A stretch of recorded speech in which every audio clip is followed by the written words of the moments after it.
It is Monday, 16th October 2017. Just 10 days to go until the fresh presidential election. If it happens, 10 days, 19 hours, if anybody's counting. The opposition coalition NASA's protests pick up pace today to kick out top officials of the Independent Electoral and Boundaries Commission, IEBC. They like to call this Tear Gas Monday. No reforms, no elections. That is their rallying call. But the government has outlawed demos in the central business districts of Nairobi, Mombasa and Kisumu.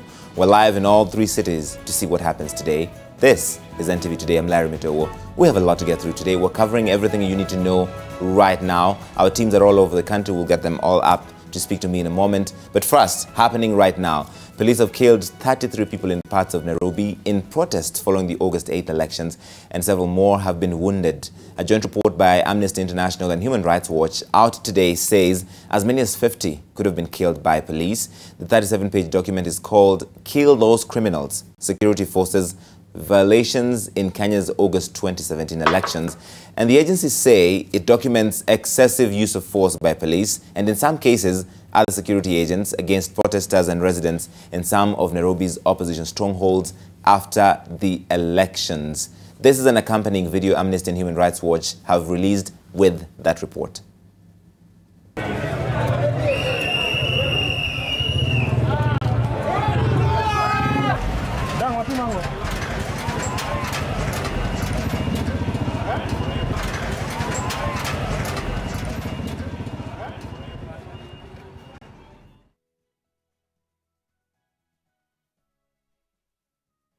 Walimtoa kwa nyumba. Sasa wamemweka kwa mtaro. Walianza kuwapigia kwa nyumba kwanza.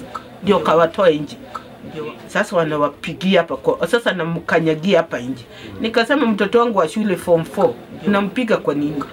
Huyu mtoto hajarusha mawe, hajaenda maandamano, amejifungia kwa nyumba. Na nimesema kila mtu ajifungie. Nikienda kusimamisha mtoto amuki, anaanguka. Anasema siwezi.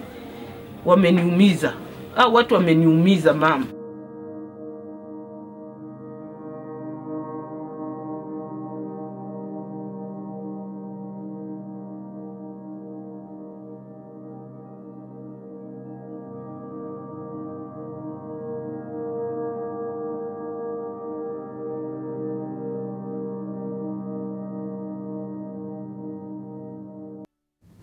Those are the names Amnesty and Human Rights Watch say are the confirmed names of those killed by security agencies in the last few weeks. I've now got two gentlemen that worked on that report, Abdullahi Boru with Amnesty International and Otieno Namwaya with Human Rights Watch. Thank you both for coming in. I want to get your response first of all. The National Police Service in the last hour or so has responded to that, and George Kinoti for the Inspector General calls this totally misleading and based on falsehoods. Abdullahi, your response? I think it's on record that we tried to reach out to them. We even tried to secure, meetings with the senior leadership of the police. At this stage, all I can say is we'll be waiting for their response because they say they are studying the report, and then based on that, we'll be able to have an engagement with them. But the facts speak for themselves. Silas was 17 years old. He was supposed to be sitting for his Kenya National Examination this year as a Form 4 student in Barding High School. He wasn't protesting. He was, in fact, at the time they came for him, he was studying in the house. So I think we'll wait for the response from the police service. What does that say though, Otieno, when you put out a 37-page report that has got to take some amount of research and then the police call it totally misleading and based on falsehoods? The response I was expecting from police is not an immediate dismissal.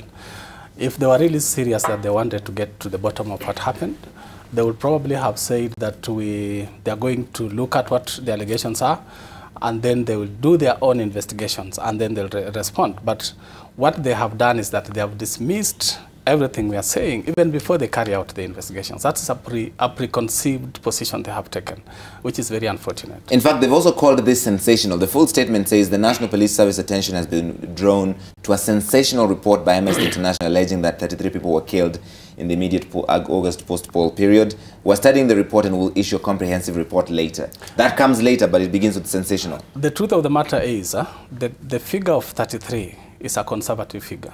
The figure of the number of people who are killed could actually be higher than 33. The reason being that there are families that we actually found in parts of Kawangware, Mathare, Kibera, who had lost their relatives, but at some point they were still not willing to speak. Others were still in burial, and we could not therefore include their names there. Others called us much later after we had prepared the report, about 10 families wanting to now speak, but we did not include the families. So in reality, that number is actually a very conservative figure. It's not sensational at all. Yeah. Your report says, Abdullahi, as many as 50 could have been killed in this period. Yes. How do you arrive at that number? Like Otieno has alluded to, these are figures of people that we've spoken to, and we've confirmed that they've actually died. We've spoken to their relative, to witnesses, to police themselves in some areas, as well as healthcare workers. So the number that we are ready and willing to go out to the press with is the number that we've actually confirmed. So our assessment is once we'll be able to do, compile all the details that we are getting now, that number could be higher. All right, stay with me for a moment, gentlemen. I want you to stand by because this is the outcome of the protests that are ongoing today. NASA says they're beginning daily protests. NTV's Ken Muredi is outside the Anniversary Towers, which is the headquarters of the IEBC. Muredi, what does it look like right now? Well, thank you very much, Larry Mado. There in studio here at the Anniversary Towers. What is happening right now is that police are just here making sure that nothing much happens, as they have been doing every other day. That is the last week. You'll remember that the demonstrations had been called for Monday, Wednesday, and Friday. But with this particular week, the NASA coalition has actually called for intensification of these demonstrations. Yesterday you saw from their leader Raila Odinga in Mombasa, who actually said that they should come out for peaceful demonstrations. But what we've been witnessing here in Nairobi for the last times when we've been having these demonstrations is that they have actually been tear gas canisters that have been lobbed at the demonstrators each time they tried to either get here to the Anniversary Towers or either tried to get within the CBD. Also last week, following what Matiang'i, the minister, the acting internal cabinet secretary for internal security, actually said and banned demonstrations in 3 major towns, that is Nairobi, Kisumu, and Kisumu and other towns. And actually, last week on Friday, they tried to get into the CBD, and it was a cat and mouse game between the police and the demonstrations and the demonstrators who were led by their leaders.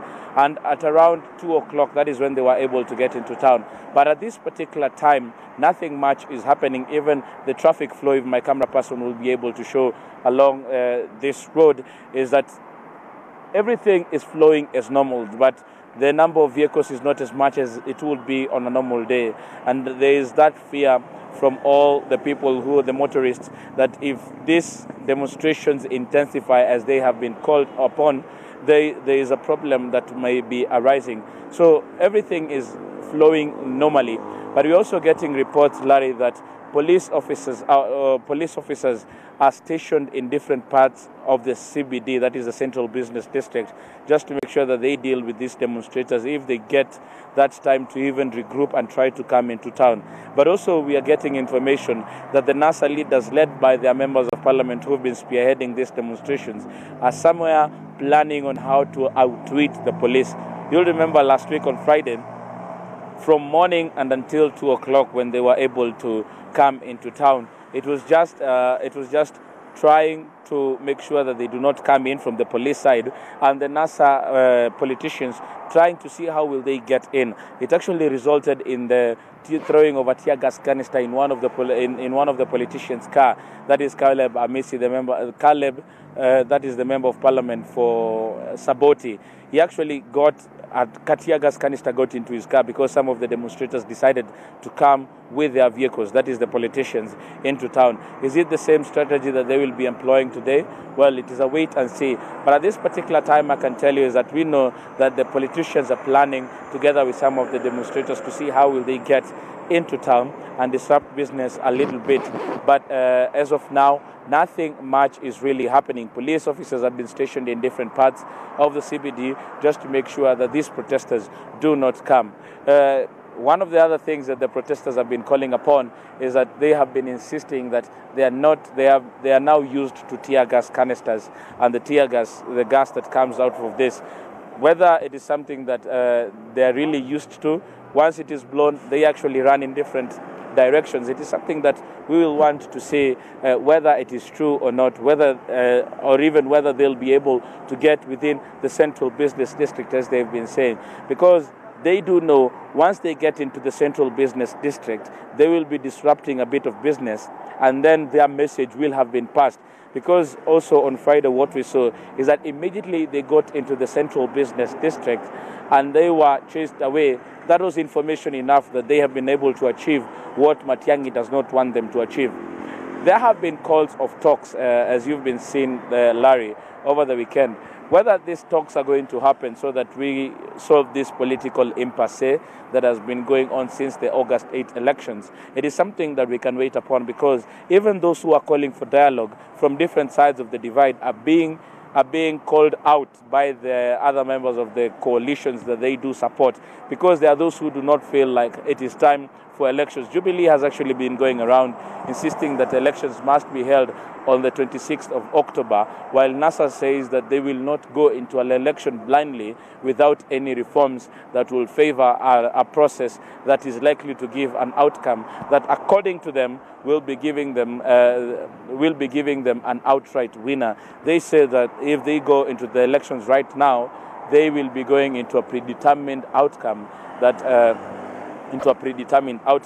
So as it stands right now is that these demonstrations, apart from forcing out some of the people whom they have mentioned, including the CEO Ezra Chiloba, are also meant to insist that there must be changes at the IEBC with regards to the company that has been given the contract to provide the KIEMS, that is the Kenya Integrated Election Management System gadgets, and also the company that will be printing the ballot papers. They want Al Ghurair not to be given that contract.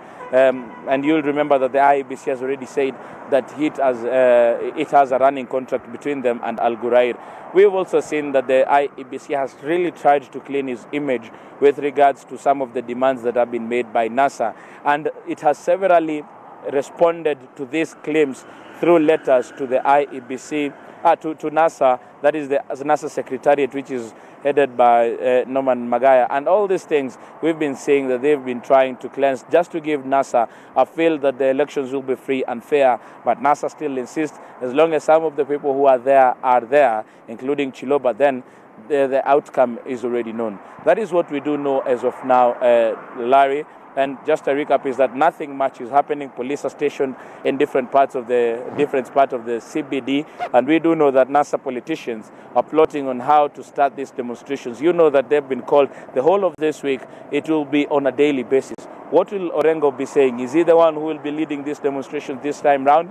Are the NASA principals going to come out and lead these demonstrations? These are just some of the questions that we'll be answering immediately. We do know the outcome of that meeting that NASA politicians are having at this particular time.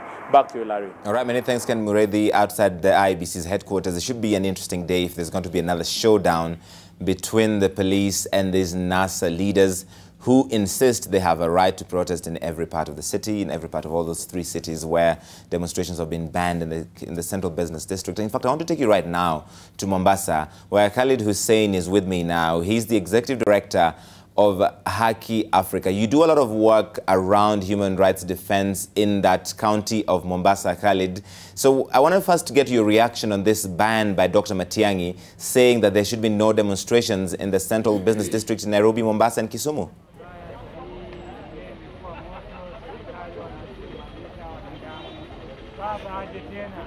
Yes, Larry, I think our country is currently facing difficult times. We know that the Constitution is very clear, Article 37, that people have a right to peacefully assemble, to picket and to demonstrate. But then we also have seen the ban by the, as you said, Cabinet Secretary Fred Matiang'i to ban protests in the CBD due to fears of businesses being interfered with. I think it's important that the government realizes that it's their responsibility to safeguard the rights of citizens. In case there is an event or there is a process where businesses will be interfered with, they have a duty, they have a responsibility to protect the businesses. But at the same time, they also have a duty and a responsibility to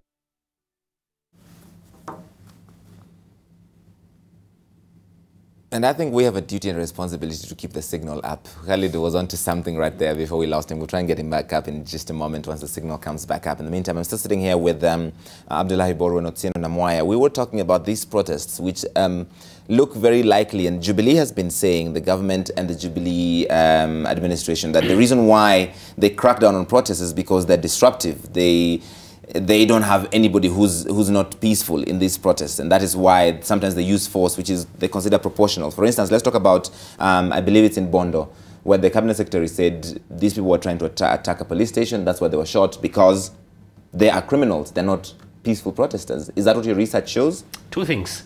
Number one, there is nowhere in law that criminals have to be killed unless they go through due process. If indeed police says that these people are criminals, arrest them. Number one. Number two, in terms of protests, the law, I mean, I know we say this and it's become a running joke that the law is fairly clear. There is nowhere where it says that you cannot use force.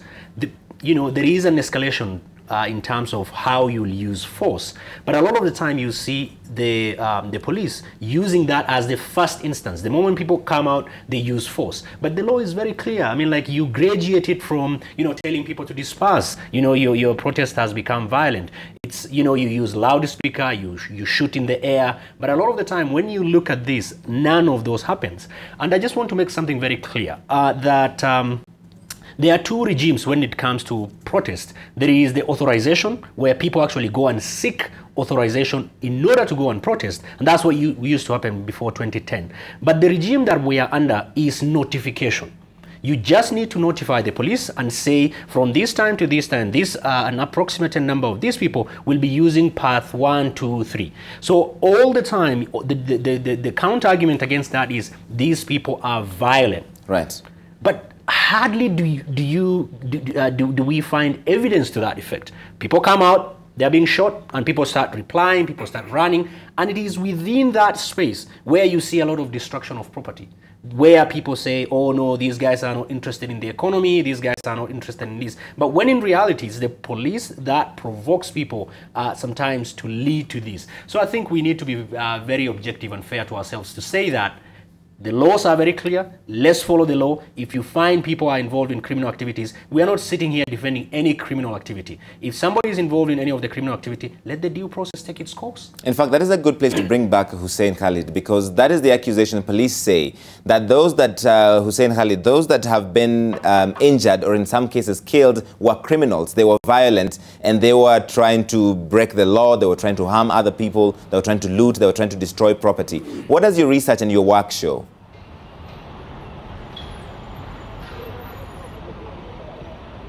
I think it's important that police always, when they are issuing statements, to provide statements with evidence.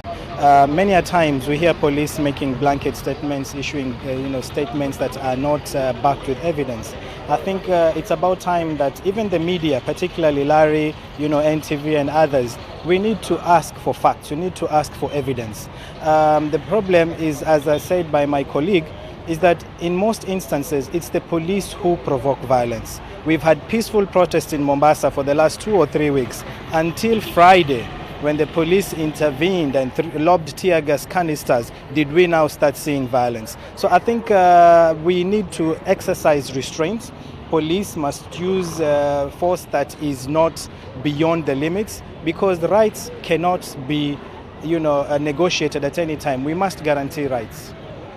Argument, Hussein, that you can't tell when a crowd of thousands of people protesting, you don't know who is a genuine protester and who is there to cause violence or to be up to mischief.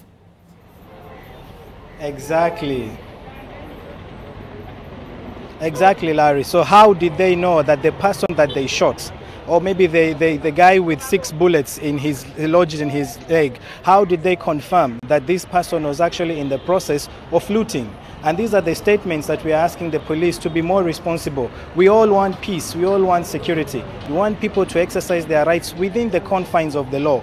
But when you use excessive force, then you are actually mobilizing against the security authorities. Yes, jump in. Just before the Supreme Court issued its ruling, there were people who were demonstrating right in front of the Supreme Court on Thika Road, and they were burning stuff. And there was no tear gas that was used. Right. A clear indication that the police can and actually have the capacity, the willingness to actually facilitate assemblies. So I think it's not so much that they do not know. It's just that they are flagrant in their disregard for the law. And is that, Otieno, an easy justification for any undue force or bad behavior? You see video, for instance, in Kisumu, we saw that video of a boda boda operator who was trying to ferry somebody, and then police descended on him and started beating him up. And then when that was done, they tried to damage his boda boda. But then all of these are covered up under that, oh, they were lawbreakers, or they were being violent. Let me give you an example of what happened in Madare in August. Some of the cases that we document in this report are cases of the police officers who are going from house to house. And each house they went to, they asked for any male. And each male they found, they beat those males up. The young man whose video you have just shown, Silas Lebo, was actually found studying in the house. And he was beaten up. He tried to plead. The mother tried to plead, but they continued beating the young man until he died. He later on died. And there are several such cases where people were injured, not because they were on the streets demonstrating, but because police left the streets and started looking for people in their houses.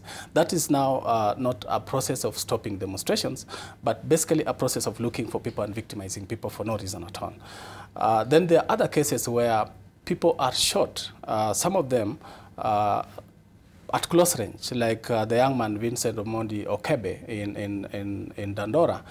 The young man was actually trying to help put off bonfires on that were lit by demonstrators who are not actually destroying any property. They were just lighting bonfires. The young man was helping put off those bonfires. And then the police showed up.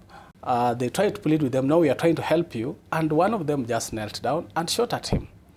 The strange thing is that at the point at which he was carried and taken to hospital, he was actually still talking. And there are other cases like that in Dandora. And according to medical staff that we talked to, one of the victims was talking until when he was transferred to Kenyatta National Hospital, he had 1 bullet wound. But then the next day he was found dead with 3 bullet wounds. Now, these are cases that, to us, we think it's not a question for police to come up and just dismiss, and then it becomes fact. There are questions that we need to answer after proper and thorough investigation by a body that is not the police, something independent of the police. So the Independent Policing Oversight Authority, for instance? Probably some of the cases can be investigated by IPOA, but in view of what we have found on the ground, some of the cases need an independent body that is more than just IPOA, because if you look at cases of door-to-door operations, allegations of maybe the police were involved, maybe it is KWS, maybe it is NYS. In some cases, we found people giving us very troubling descriptions of people in dreadlocks who were beating them. Now, these are not cases for the police to investigate. This probably IPOA may not have the capacity to investigate. That's why we are saying we probably need an independent commission of inquiry to look thoroughly into what really happened during those demonstrations. And the interesting response often, obviously, is from the police, who call this totally misleading, based on falsehoods. They're calling it sensational. And Khalid, in your experience, has there been any moment when the police have accepted that we made a mistake that should not have happened and we apologize and we're sorry, or is it always stonewalling?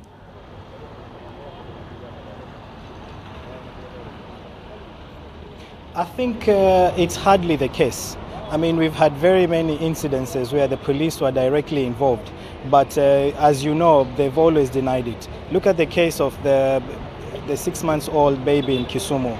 You know, we have the girl who was shot in Madare. At no point have the police come out, accepted liability and said we will deal with this. I remember here in Mombasa at a time we had the case of Kwekwe.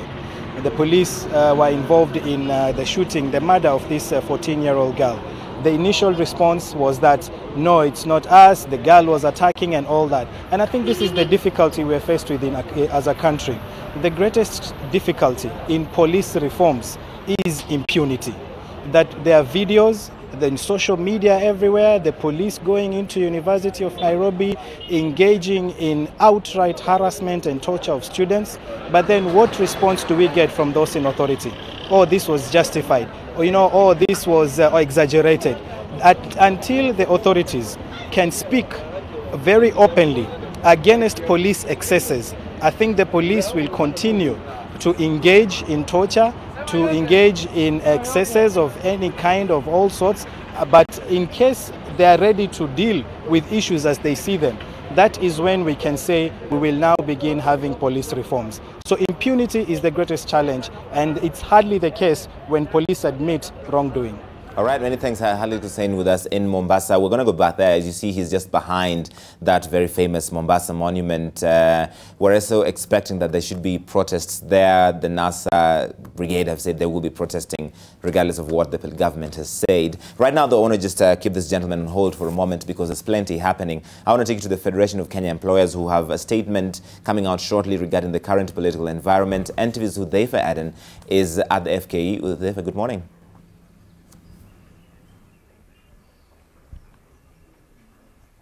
Good morning, Larry. Of course, as you rightly said, the Federation of Kenya Employers was meant to address a press conference. Actually, they've already addressed a press conference, talked about many things that are happening in the country. The political impasse that is, they say, is hurting the economy of the country.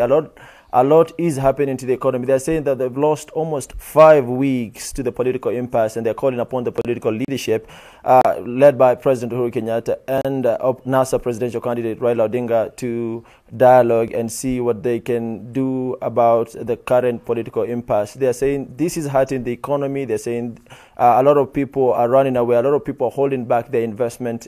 And in the long run, a lot of people would lose their jobs. They're saying that actually they expect, because 5 weeks lost means a lot of money would be lost in that, or investment would be lost in that, and many people might end up losing their jobs as a result. Kenya Bankers Association, who are equally represented in this press conference, talked about how the banking industry, following the capping of rates and this political impasse, is hurting and, of course, bleeding in a big way. They're saying a lot of people are defaulting and are not paying their loans as expected. That's why we have been seeing a lot of auctioning happening. And when you look at the dailies, you'd be seeing advertisements for auctioneers taking up property of people. But right now, I'm joined by Mike Macharia, who's equally a board member for the Federation of Kenya Employers, and he'd maybe put a perspective into what they talked about earlier. Mr. Mike, good morning. Good morning. Tell us about the press conference and what are your expectations to the political leadership? What we said is that, first of all, as a country, we are hurting. We are in a situation whereby we are seeing all sectors of the economy slowing down. I personally come from the tourism sector, and before the elections in August, indications were that the sector would grow towards the end of the year. And we were happy with the projections up to August. And we flagged off at a very early stage that there was going to be disruptions in Nairobi and Mombasa and the major towns because of business tourism. So we've seen that drop. And if we continue the way we are going, we'll come to a complete halt in terms of business.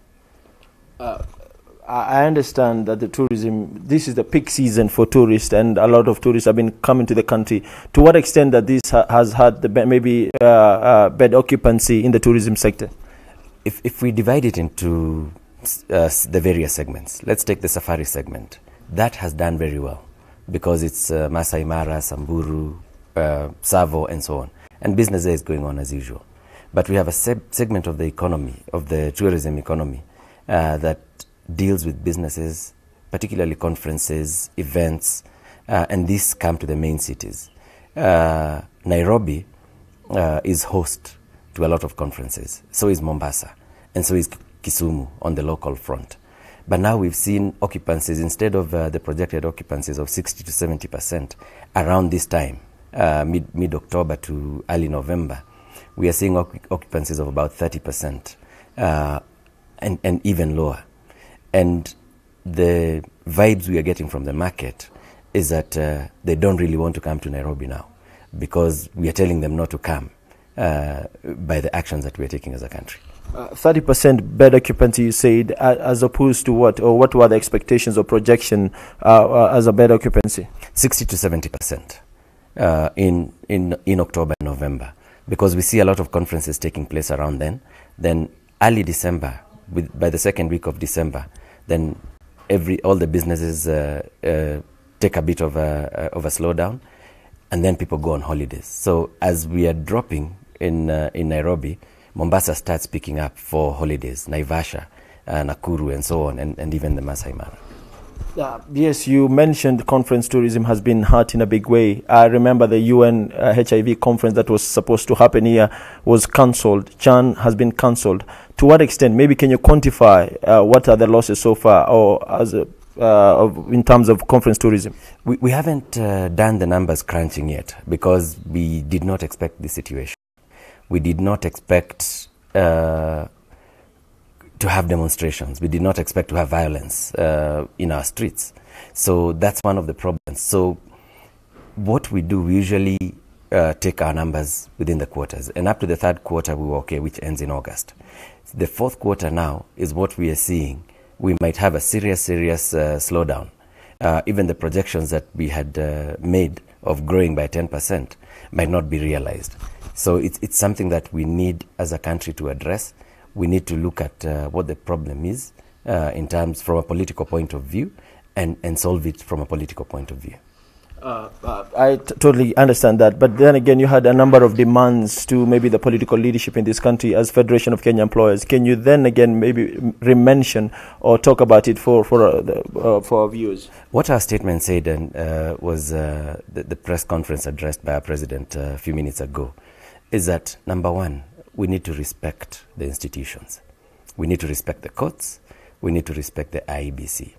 So if the courts have made a decision, we cannot be taking those decisions only when they favor us.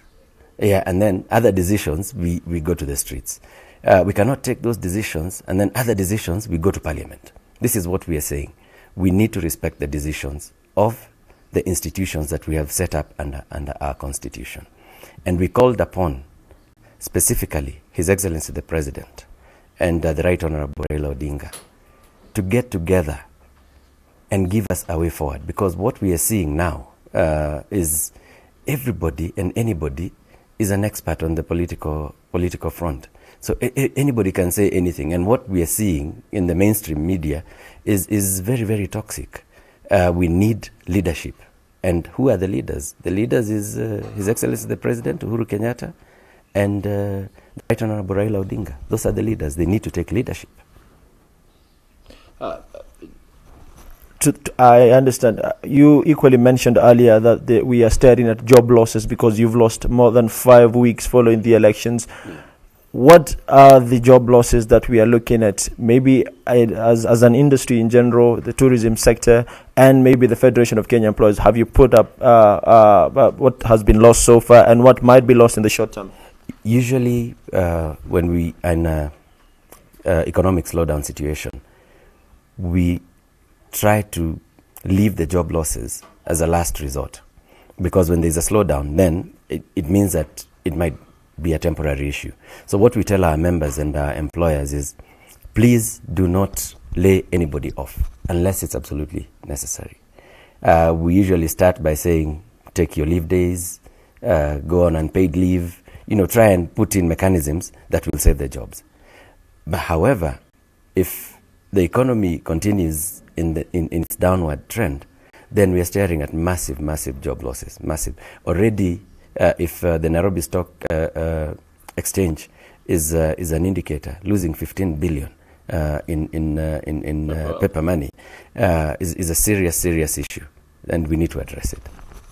Thanks very much, Mr. Mike. We would, of course, talking to you more and engaging you more. Larry, as you can hear from a number of stakeholders, as members of the Federation of Kenya Employees, they're saying they're calling upon the political leadership to see what they can do, and they are telling the political leadership, let's sit together, let's dialogue, let's find a way out of this problem. But definitely we need to have a way forward, because this thing is hurting the economy, and we might not have a country after the 26th of October repeat presidential elections. They are saying that a lot has been lost already. A lot might be lost within the next few weeks as we head to the elections. NSE, as you clearly heard, has lost more than 15 billion in terms of paper wealth. Foreign investors are net sellers at the NSE. They are selling their stocks as they sit back and see what happens next. They are calling upon the political leadership to find a way out of the political impasse. That is what has happened here. That is what has transpired here. We are engaging more with the Federation of Kenya Employees here at Wajiri House. Back to you, Larry. All right, many thanks, Hudhaifa. At the Federation of Kenya Employees, they're saying something similar to what this caucus of leaders that support President Uhuru Kenyatta said yesterday. I remember Martha Karua, Kabando Kabando, William Kabogo, and a few other leaders, Peter Mositet. They all talked about the need for, in fact, I can play that story for you. They talked about the need for President Kenyatta and Raila Odinga to speak to each other. They say it does not necessarily need mediation because they typically speak to each other, but now at this particular moment, they need to get on the phone and get us out of this crisis. Watch. With the current political uncertainty clouding the country and now threatening the very fabric that holds it together, calls for a truce are emerging. Politicians from Jubilee strongholds who have been in the game for a while but were failed at the ballot are calling for a change in tact as an impasse on whether there will be elections or not persists. Led by former Kiambu Governor William Kabogo and former Cabinet Minister Martha Karua, they said it was time the main political players took bold actions for the betterment of the country. Honorable Raila Odinga and His Excellency Uhuru Kenyatta, whose fathers were the founding president and vice president of the Republic of Kenya, told the country that they usually talk when there's a problem, that they normally talk. Maybe they are talking, but all we are saying, let there be an engagement. As we support the president, we support dialogue and talks to get Kenya away from where it was in 2007, 2008. These are people who ordinarily speak to each other. So why would they need a mediator? All they need is one of them to take the first move, to pick up the phone and call the other, as they usually do. They want their foot soldiers as well as other stakeholders involved in separate talks aimed at getting a quick solution. So we are not leaving it just to them. This is bigger than any one individual. We are saying convene a national dialogue, you see? Because when people have difficulties, sometimes you need other people around them for there to be meaningful dialogue. All right, we want to take you to Mombasa right now. We've got some breaking news coming out of Mombasa right now. We've got live video. We were just at this shot right now, this demonstrations breaking out, and police have just broken up those demonstrations. Much as was expected, this is what's happening. There appears to have been some tear gas lobbed, and you see police walking down the streets of, this is one of the major streets in Mombasa, and you see police walking down there trying to break up demonstrations and demonstrators that were gathering because shops now closing. You can see the windows and the doors going down because they don't want to be involved in this moment, which is when the demonstrators and police go at it. The demonstrators are intent on going ahead to demonstrate in the middle of the city of Mombasa, but police are enforcing that government ban by the Ministry of the Interior, which has said because of the disruptive nature of these protests inside the capitals in the Central Business District of Mombasa, Kisumu and Nairobi, they will not have any protests. So just moments after we were looking at that live shot and speaking to Khalid Hussein, police have broken up the people that were gathering there. We expect that they will attempt to go back there. They will attempt to gather again and protest peacefully. I've got the live video back, so we're going to show you one more time what's happening. Those shops are now closed. We see another tear gas canister in the middle of the street. There's matatus there, there's a bit of traffic, some tuk-tuks, people going by their day and seeing this in the middle of the day. I just want to play some natural sound for you so we get a sense of how the city is reacting to this.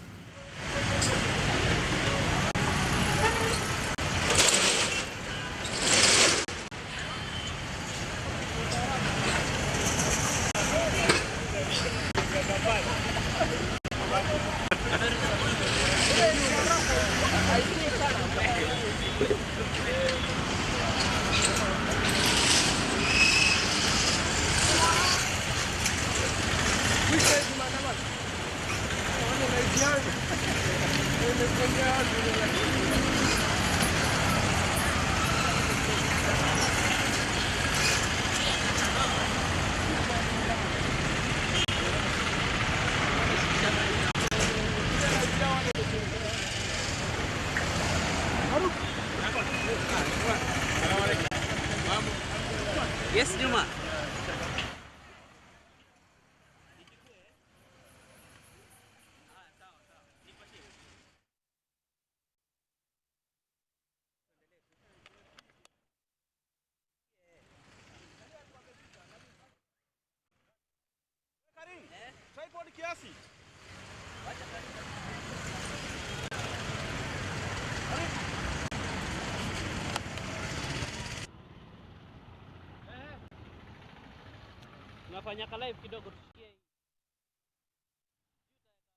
We're watching Mombasa as the protests just moments ago broken up by police. There are anti-riot police roaming the streets trying to make sure that there's no gathering because the government has banned protests in the central business district there in Mombasa.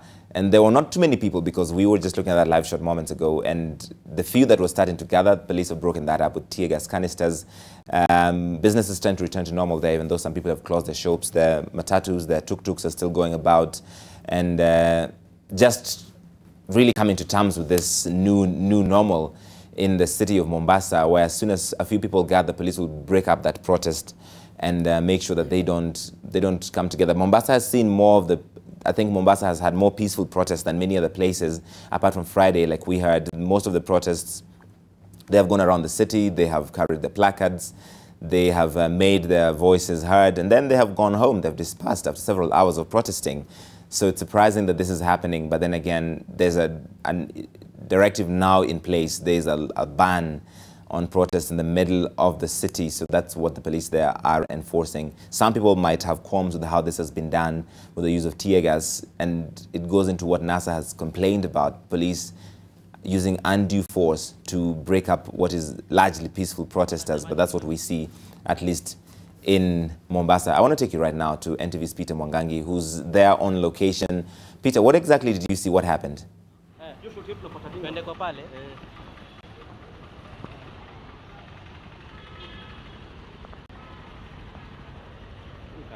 So what is happening right now is that police officers here in Mombasa have lobbed tear gas canisters to disperse a handful of demonstrators who had started gathering here at Uhuru Gardens in the county of Mombasa, along Moi Avenue. Actually, as you can see, they've been making rounds. First, what happened is that all the people who were gathered at Uhuru Gardens were kicked out of the garden, they were chased away, and then police now started to disperse some of the people who had started to gather around this particular area. And as you can see, some of the businesses which had been opened have all been closed down, save for one to my extreme right, which is still operating right now.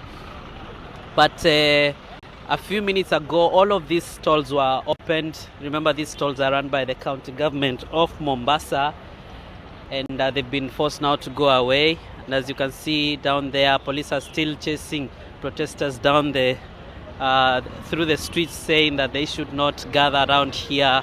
You can see there, they've been chasing them down some of the streets here in Mombasa. And as you can see, not many of them are right here, around here as we speak. And not many of them had gathered. Following there, some journalists just going along to ensure that only the people who are in the streets are the people who are supposed to be here doing their businesses and going on with their activities. Before police threw the tear gas, there were only a few leaders, the MCAs. I saw the MCA of Freetown here, Kitula, and also the nominated MCA for the youth, Aaron Moses, who was here with the youth. We have not witnessed any key figure from the opposition. Remember yesterday during a rally at the Mama Ngina Drive, they said that they told their followers to turn up in large numbers and come to demonstrate. Remember, the demonstrations always start around this area that we are right now, that is along Moi Avenue, before they head towards Nkuruma Road and then all the way to the IEBC offices who are near State House, Mombasa. So currently the situation is calm. Police have managed to disperse the protesters. Not many of them had gathered here. They had not even started to do anything. They had not started chanting or even gathering to start marching along towards the IEBC offices. Remember, they are making, the National Super Alliance is making a number of demands. One, they want the servers that are said to be located in France to be relocated to Kenya. That is what Raila Odinga said yesterday during a rally at the Mama Ngina Drive. They also want the IEBC to terminate. Contracts for the OT Morpho and the Saffron farms in as far as the election is concerned. And as you can see down there, police are trying to arrest some of the people who had gathered here. That is one of them being taken to the police vehicle. He's being told to get into the vehicle, and is being held by the police. We believe is the first one. And all right, Peter, if I can jump in here right now. The protests we saw on Friday were largely, those were a little more dramatic, but before that, the protests in Mombasa have been largely peaceful, haven't they been?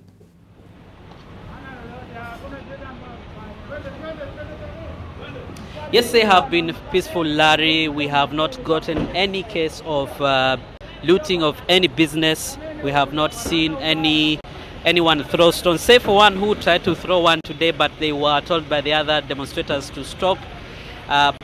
We have not seen any kind of disruption. They've been doing their peaceful demonstrations. The first time it was successful. They marched along up to the IEBC offices.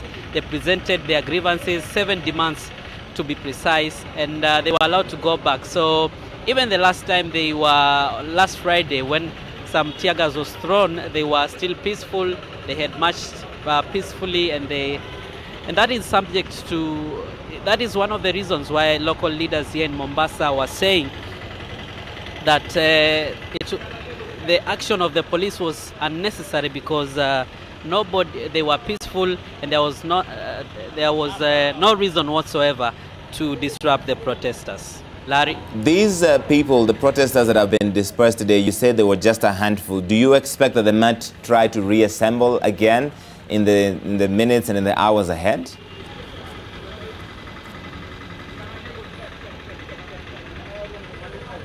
I did not get your question, Larry. Would you kindly repeat?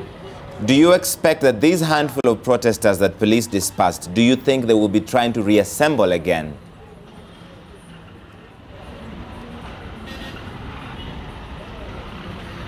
Well, we cannot tell for sure whether they will be reassembling again today. We can only wait and see whether they will reassemble. But as I said earlier, we did not see any of the members of parliament and other key elected leaders here. We do not know whether they were planning to attend, and if they are planning to attend, whether they will be joining if they will be joining, then that means there will be some demonstrations. But as we came here, Larry, earlier today, we saw police officers strategically positioned in different areas of this town.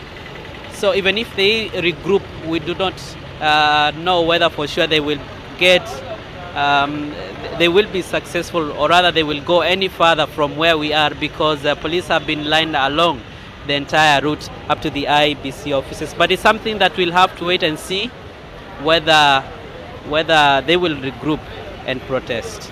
A lot of the NASA leadership, apart from Raila Odinga, were in Mombasa yesterday at that rally you mentioned at Mama Ngina Drive. Do we then therefore expect some of them might still be in Mombasa and might want to show up at this rally kind of as a form of supporting their solidarity with their supporters?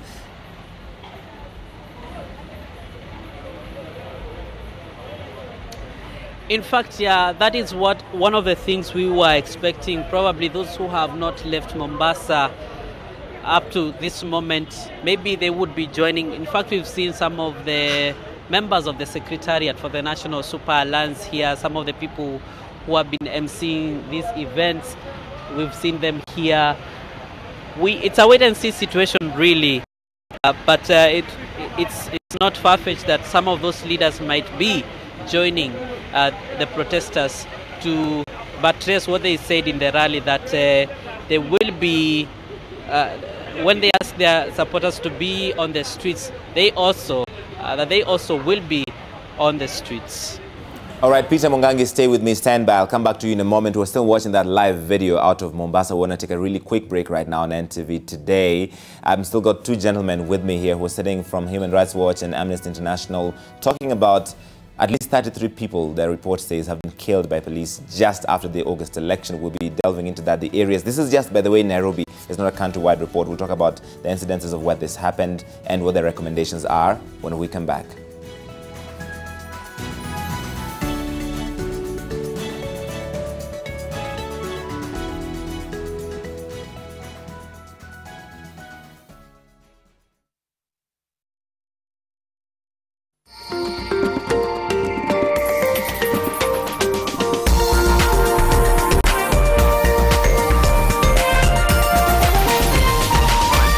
This is NTV. This week on the Wicked Edition. Babu can hide without running.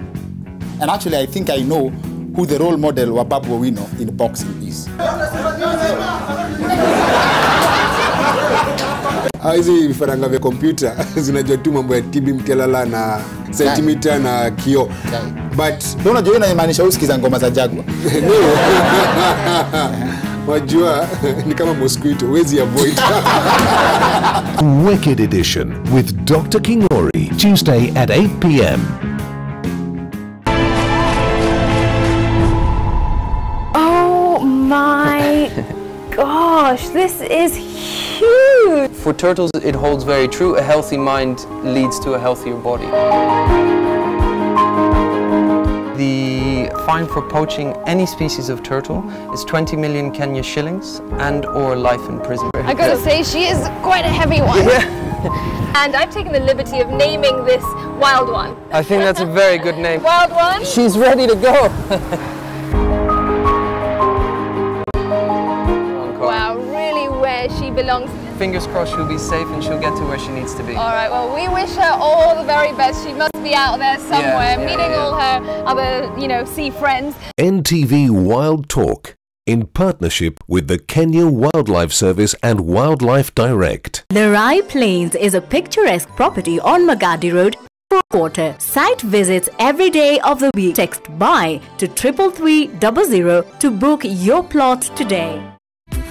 What were your misgivings? Nation headline made you read and make a judgment. A whole story can be misunderstood. Part of the work of the media is to set the agenda. I also don't have a problem with a paper taking a position. Is that still the position? The problem with politicians, they think that if you are not with them, you must be against them. Everybody likes to throw stones nowadays. Fair coverage is different from favorable coverage. This economy, there's so many things that the media cannot do because of the economy of the country generally. Every one of this election is a process for us to learn. Anti-bus. Inaonekana hii kazi ukitaka kunifanya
11:12, welcome back to NTV. Today we're discussing a report out this morning, a joint one by Amnesty International and Human Rights Watch, that says 33 people have been killed by police since the August 8th election. They say as many as 50 might have been killed. Several hundred more have been wounded.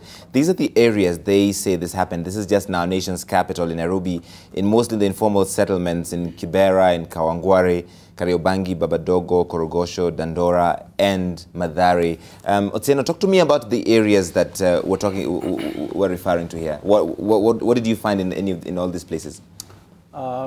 Larry, one of the things that struck me most was what happened in Kawangware. Right. Because Kawangware, up to the point when we went to Kawangware, had not featured in any media house at all as a place where there was violence or there was any killing.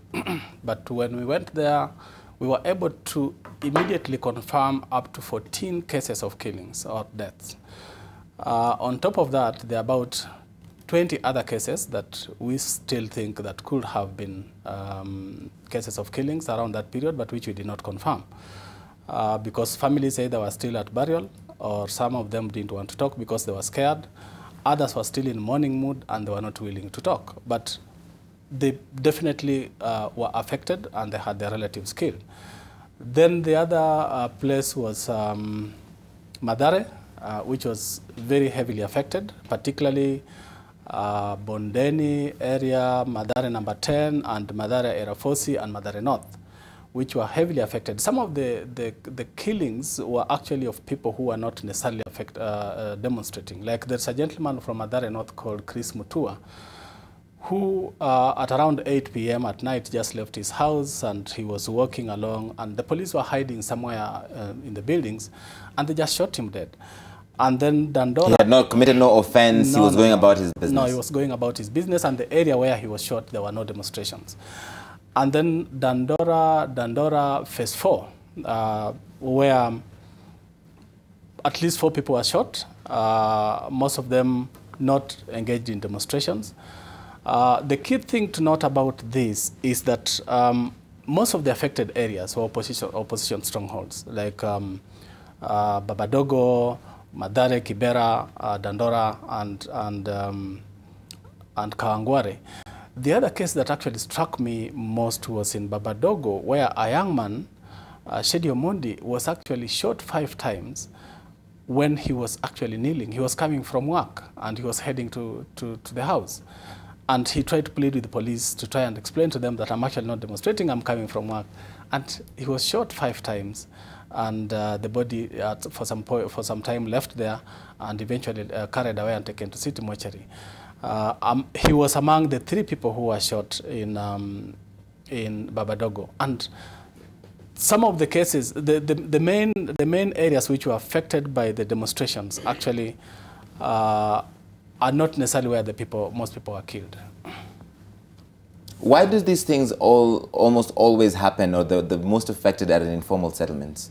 That's a very useful question, Larry, because a lot of the time the relations between the police and some of these communities is already very tense. There is tremendous amount of trust deficit, and it seems like from some of the stuff that we've documented, the police generally, their first order when they go into some of these areas, they just do not go in to keep the peace or allow people or facilitate people to demonstrate, but instead going and killing people. And some of these things precedes this. We were here together with you, Larry, when that young man from Isili was shot live. Yes. And somebody was taking a video, and the police come out and say, no, this guy was involved in crime. So I think there is a level to which, as a country, we've normalized the killing of young people, right, particularly in informal settlement areas, because we can either classify them as terrorists if they are,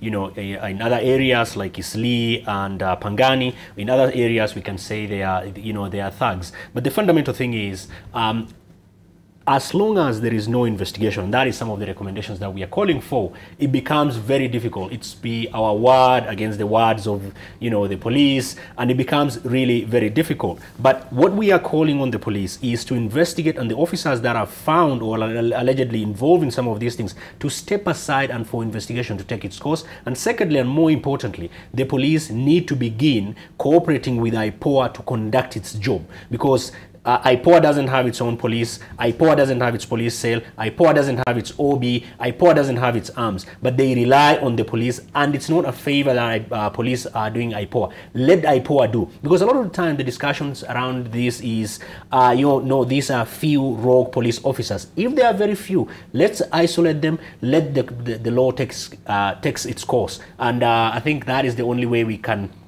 do justice to Baby Pendo. It's the only way we can do justice to Silas. It's the only way we can do justice to Otieno, who was killed. He was running away from the police. He was running away from the police. Right. You've dispersed the riot. Why kill him? He took a bullet to his head. He has a 17-year-old girl.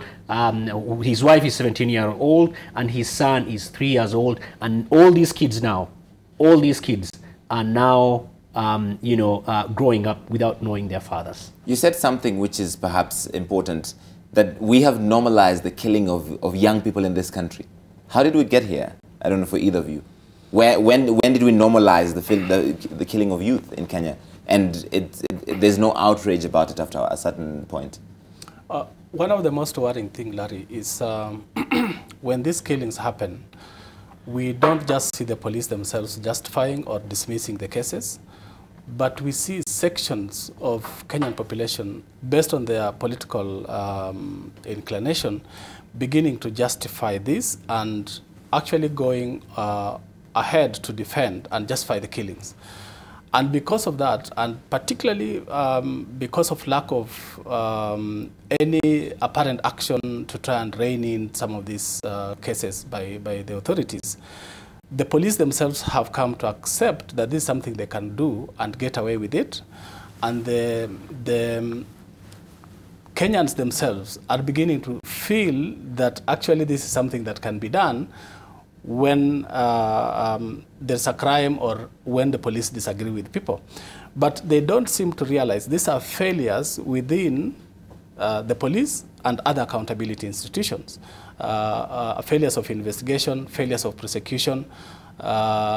People get frustrated when cases are not investigated or prosecuted, and therefore they think that the easier option is just to shoot people, even when the offense they have committed does not qualify or does not justify the killing. Is that in relation to the attitude we saw in this police statement, which I want to bring up that one more time?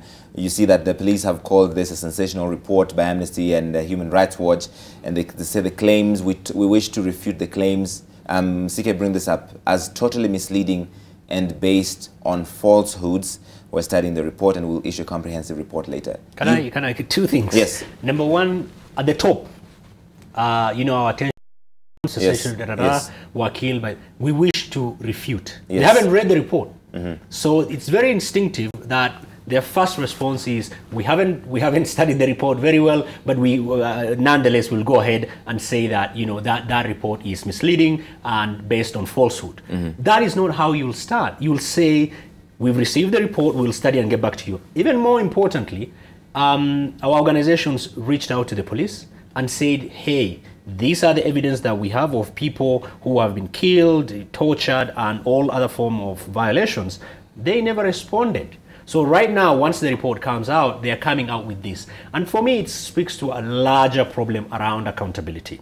Because we shouldn't, in an ideal circumstance, be the ones telling them. They are in charge of so many facilities that they will be able, if 2-3 researchers can go out and be able within less than 2 weeks to come up with this. The police, since the 9th, when the first protest started, they should be in a better place to be able to say, look, this is what we found.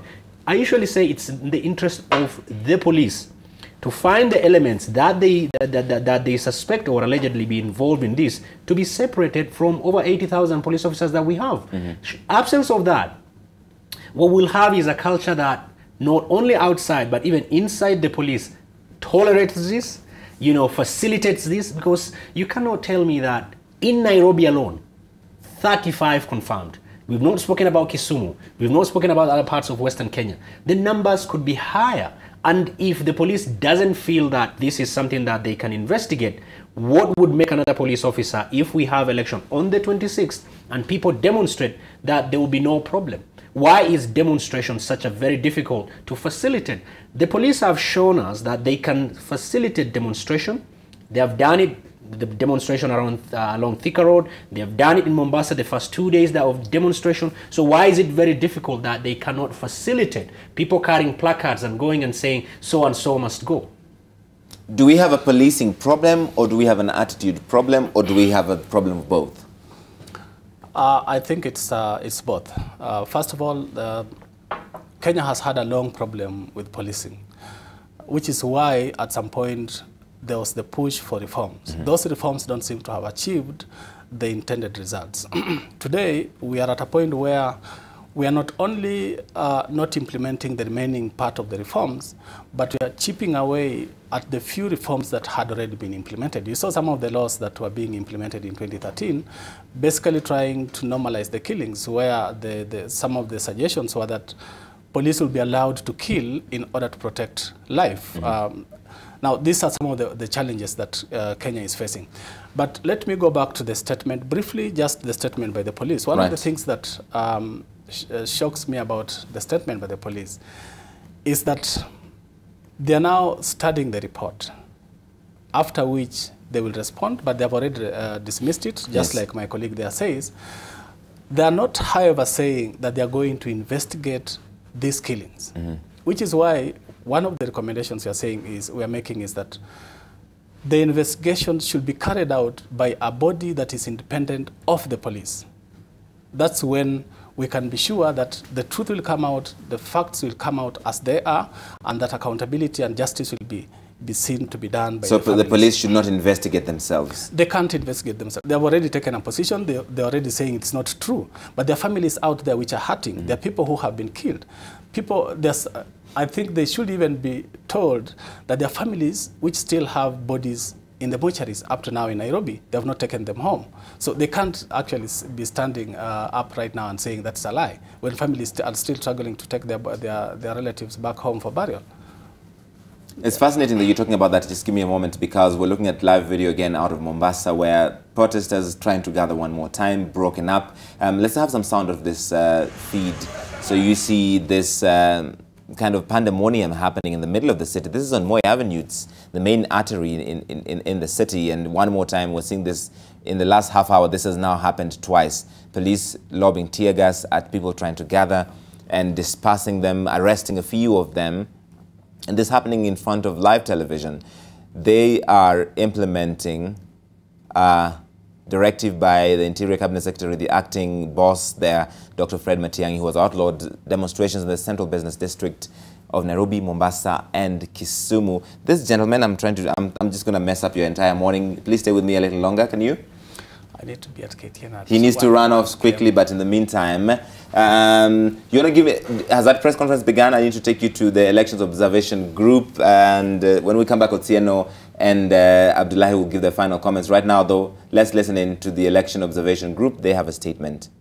Ya amani, Wakenya wako na haki ya kuandamana, wako na haki ya kwenda kujaribu kuibua yale matakwa yao, vitu wangetaka atatuliwe. Kwa hivyo wale polisi tunasema pale wanachukua ile excessive force, ama wanatumia nguvu kushinda kiasi, inapaswa wawache kufanya hivyo, na kama hawachi basi wanafaa kuchukuliwa hatua, kwa sababu wanakiuka pia zile sheria ambazo wanafaa kuwa kifuatilia.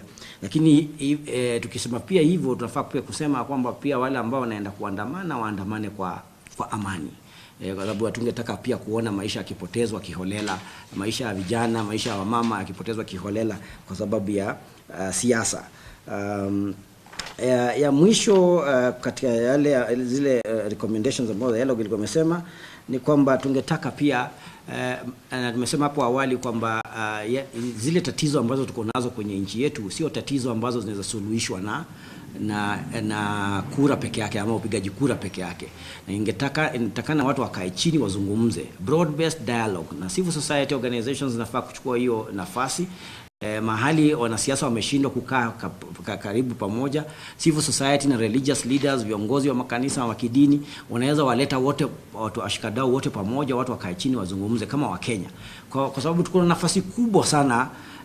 Nchi ya Kenya ilikuwa ni nchi ya kwanza Afrika kusimamisha uchaguzi wa urais, na ni kitu kubwa sana. Ukienda zile nchi zingine utaambiwa kwamba Wakenya wamefanya kitu ambacho hakijaitendeka Afrika. Kwa hivyo ni nafasi kubwa ya Kenya kujiendeleza kidemokrasia, lakini ni nafasi ambayo inaweza tuzamisha kama nchi kama tutaishughulikia vizuri, kama manage ile process ya ile crisis ambayo tuko nayo. Kwa hivyo tunaomba, tuna appeal kwa makanisa, viongozi wa dini, viongozi wa civil society, waweze kuleta washikadau wote pamoja, watu wakae chini, waongee, wakubaliane ni nini ambacho tunajatenda. Tumefanya jambo kubwa kusimamisha uchaguzi, kwa hivyo kuenda mbele tungetaka mambo ya kwenda namna gani. Na Kenya ikiibuka kwenye huu mchakato ambao tuko nao saa hii, kama nchi ambayo bado imesimama, tutakuwa nchi kati ya zile nchi bora kidemokrasia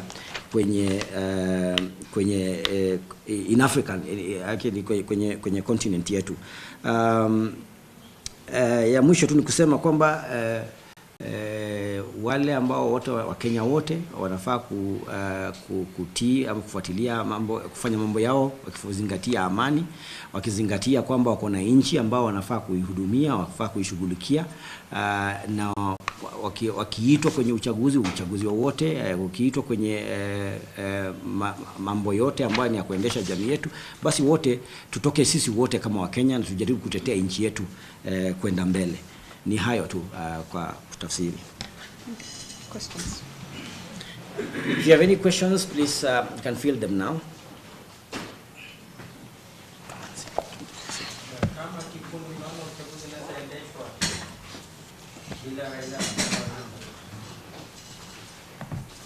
Just take a bit more.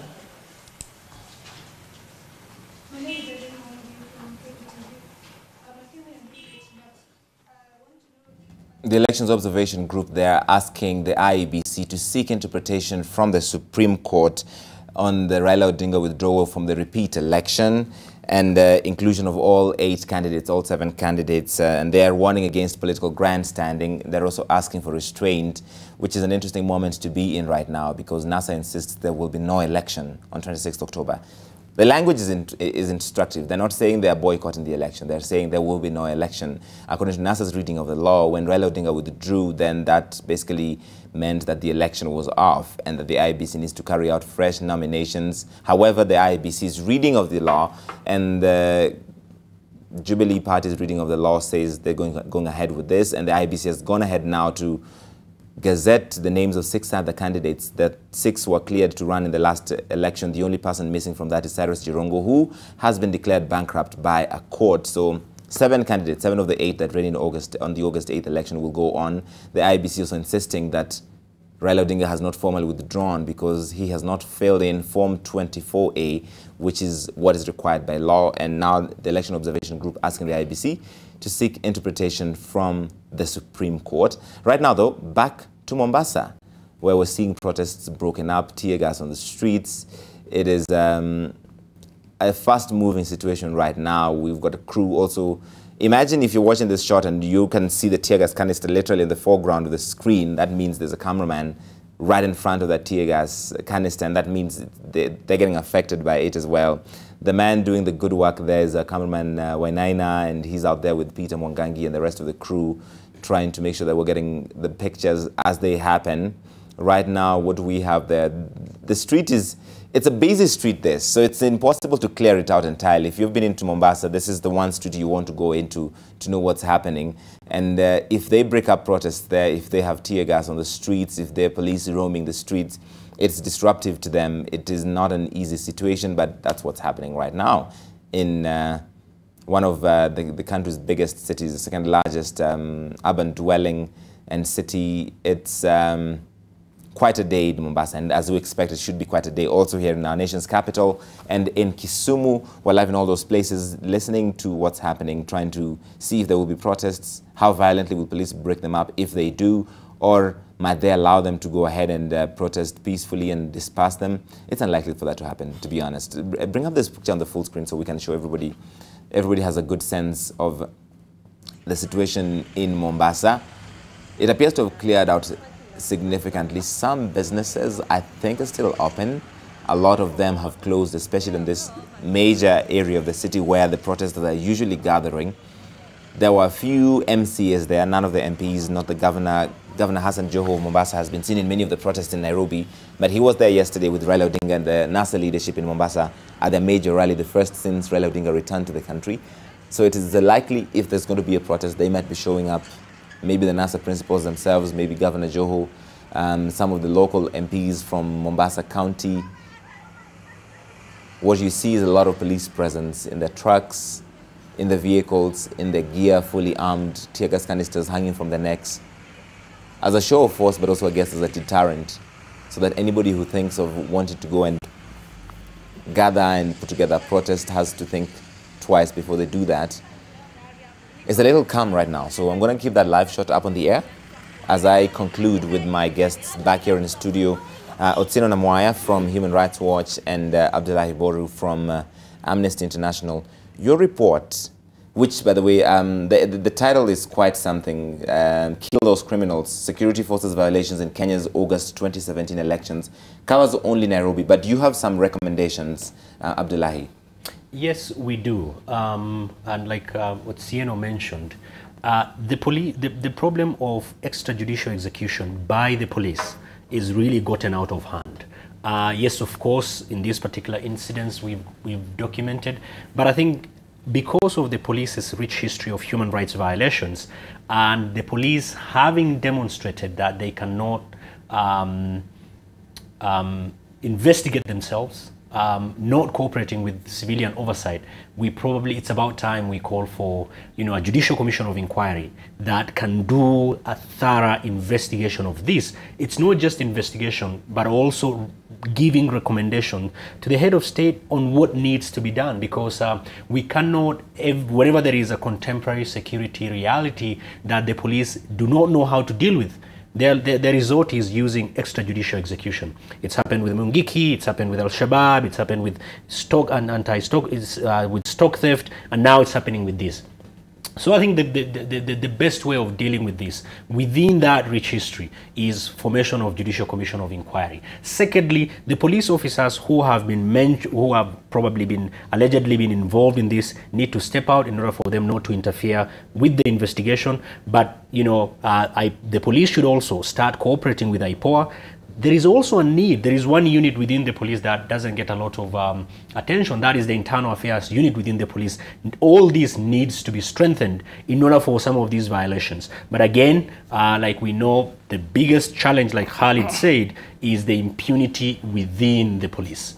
If, for instance, 35 people have been killed, I don't know why Japhet Koome is still in office for coming out and even at one point even defending what the police are doing. Right. So I think the heads have to roll. Command and individual accountability needs to take place.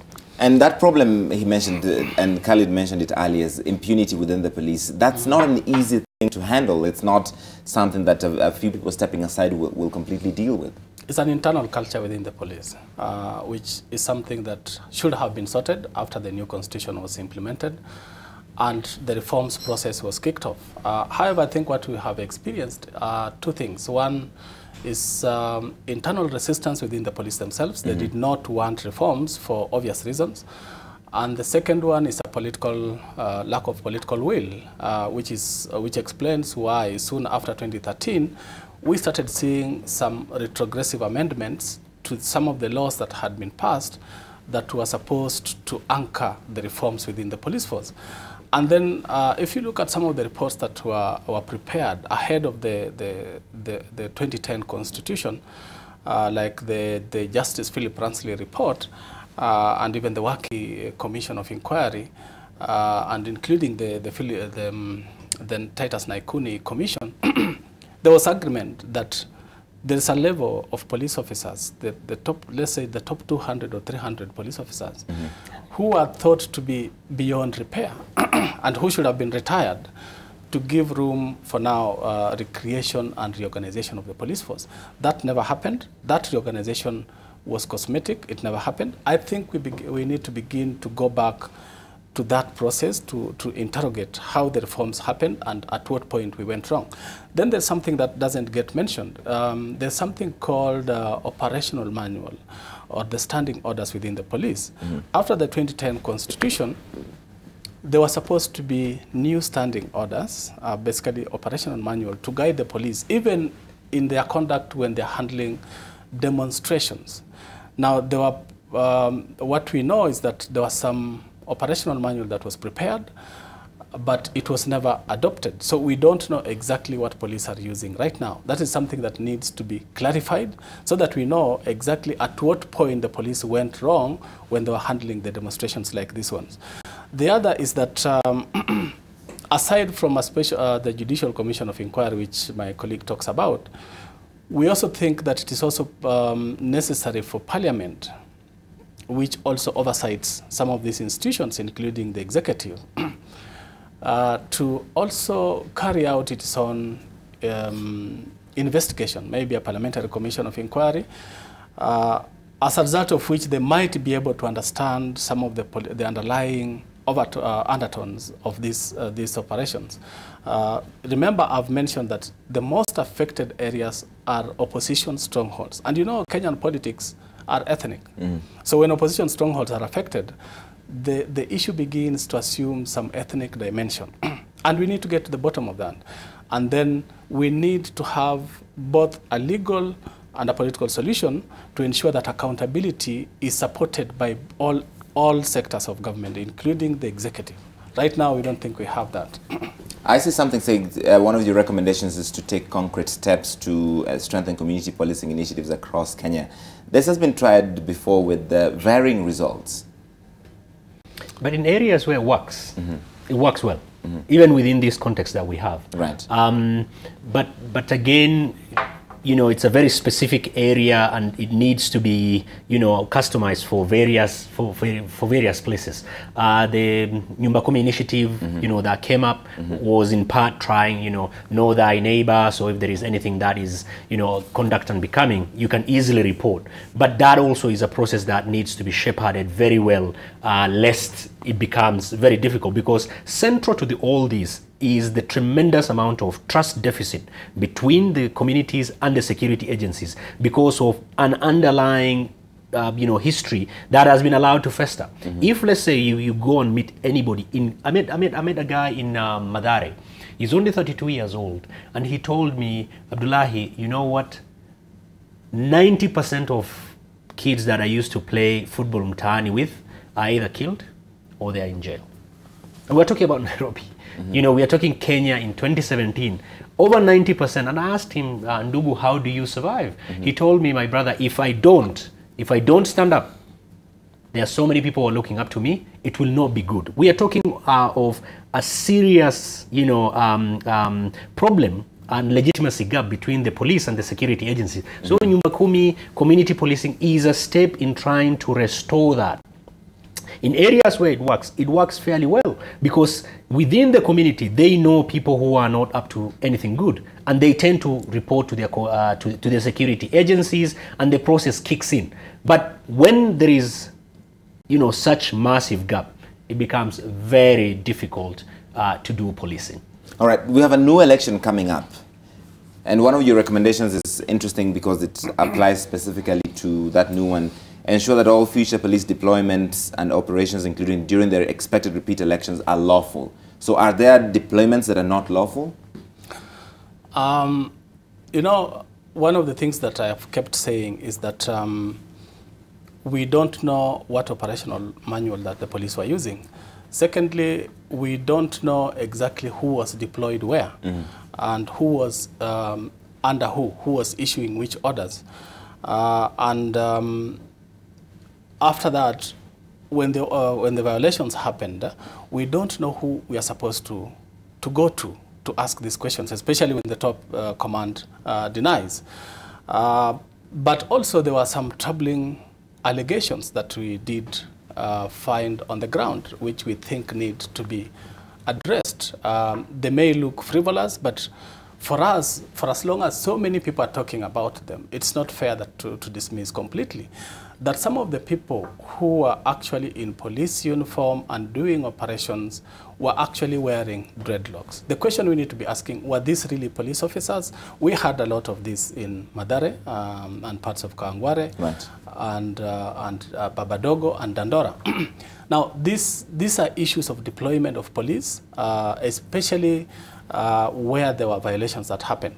Then the other question is that how come that a lot of the violations and a lot of the heavy deployments happened specifically in opposition strongholds, where a lot of times people are being dispersed with the tear gas even when they were not demonstrating. I think those are issues that need to be addressed. When you say that, the accusation that the government and the police will say is that, you see, these agencies are all pro-opposition. They're all supporting NASA. That's why they put stuff and give recommendations that paint the government in bad light.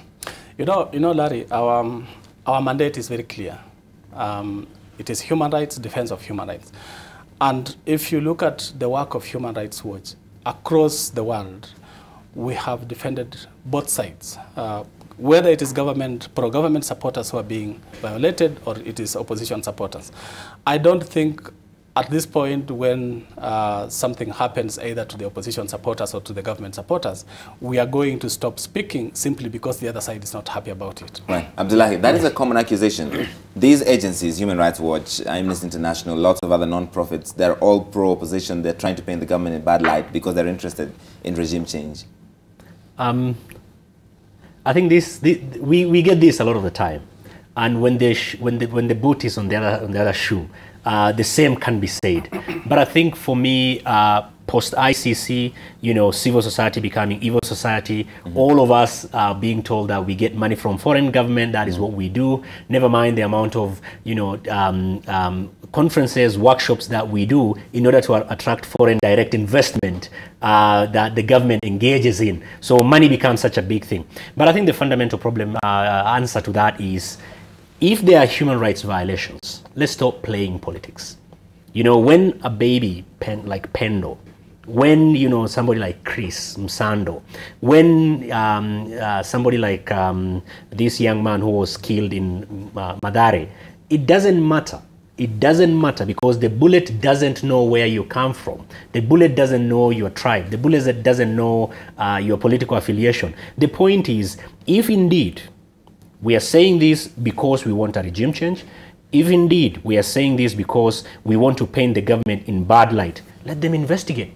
We're giving them an opportunity to investigate and prove us wrong and be seen as agents of the West. How do you treat cases where protesters themselves are violent, that they attack police? In Migori, I believe we saw a policeman, I think Migori or Homa Bay, a policeman was beaten senselessly by protesters. First of all, let me be clear. This report is not about the protests that happened last week. Yes. I hope at some point we shall be able to get to that. However, the law is very clear. The police are supposed to provide protection during peaceful demonstration. And that protection means you protect those who are demonstrating peacefully, but you also try to fend away those who are coming to destroy the demonstrations or disrupt the demonstrations. And that includes providing protection to the so-called business community people so that they are able to go on with their business. What we have seen is that police have failed in all respects. So instead of saying that demonstrators went to cause chaos and disrupted or destroyed business, who are those demonstrators? Arrest them or investigate and arrest them and take them to court. Don't shoot. Right. Because the police, under even the National Police Service Act, or even the UN principles on the police use of force, which are some of the laws that guide police when they're dealing with crowds like this, police are only supposed to use force when protecting lives, their own lives or the life of another person.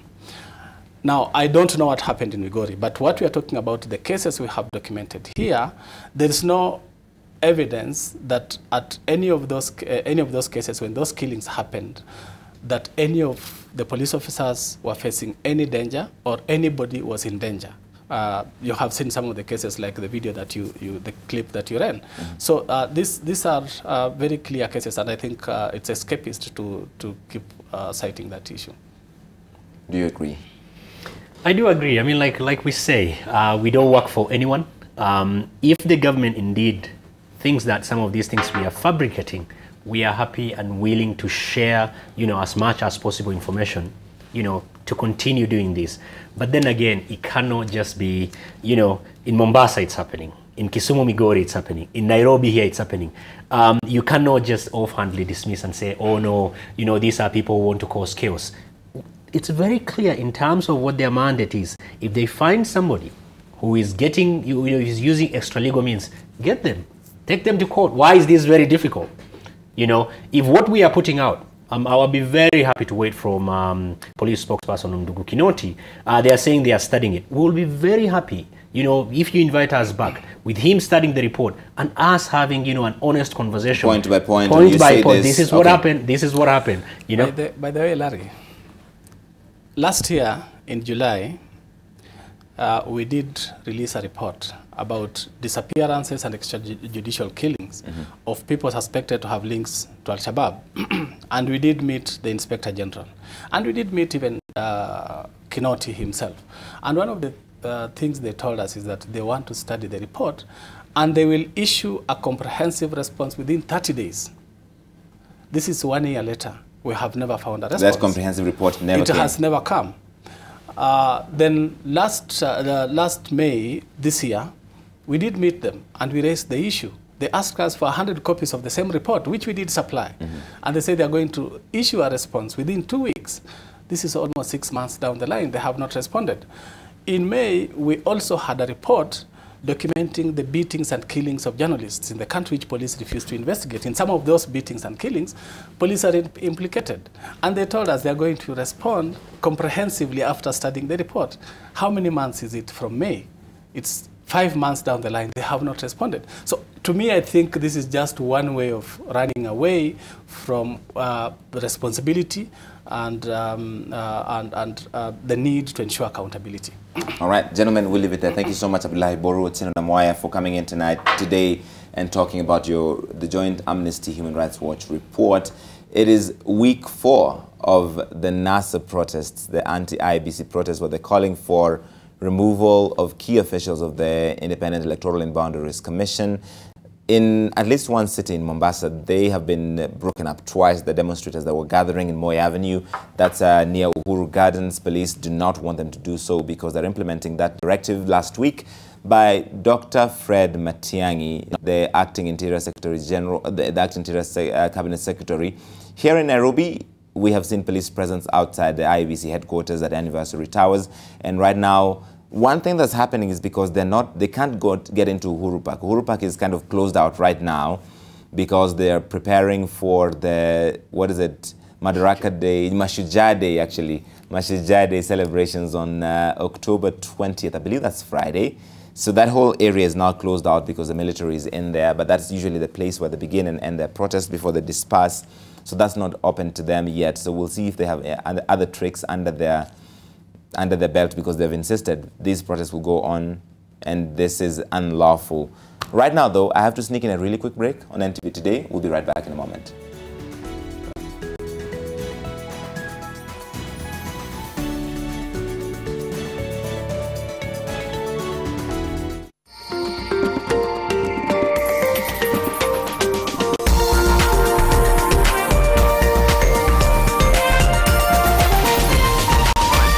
This is NTV.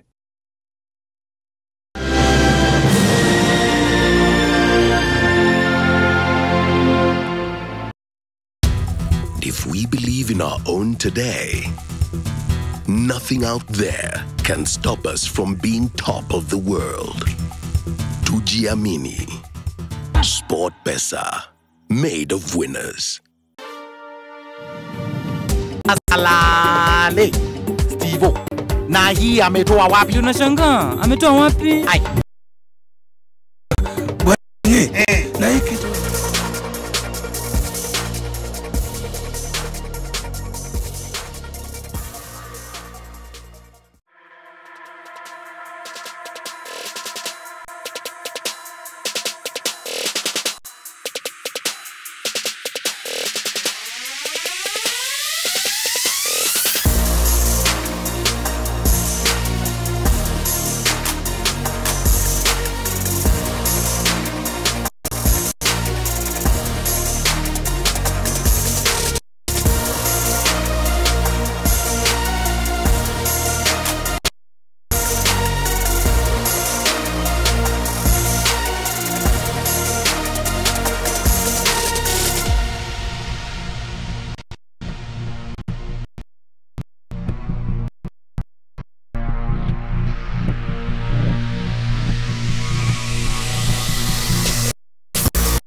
Harun Mo doing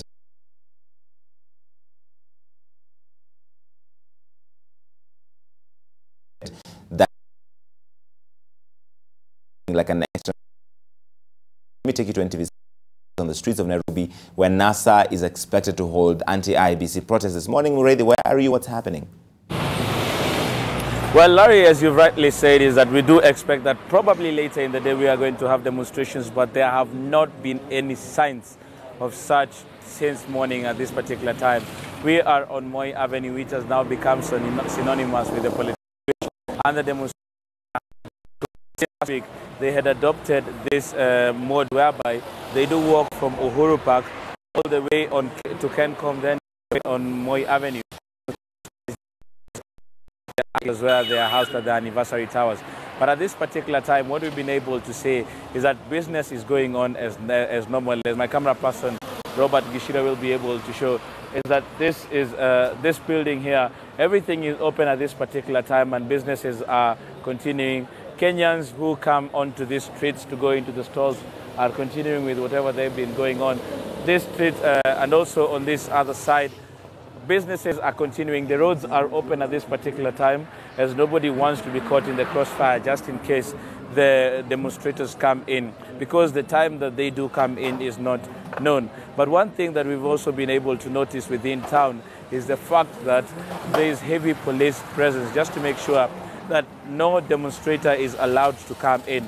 But there are other ways that are being adopted by these demonstrators together with the politicians who are leading the demonstrations, is that the people who are coming into town are not coming in crowds, but some are coming in 2 or 3, and they're just gelling in with some of the people who are walking in town without the aim of them picketing or in being involved in demonstrations.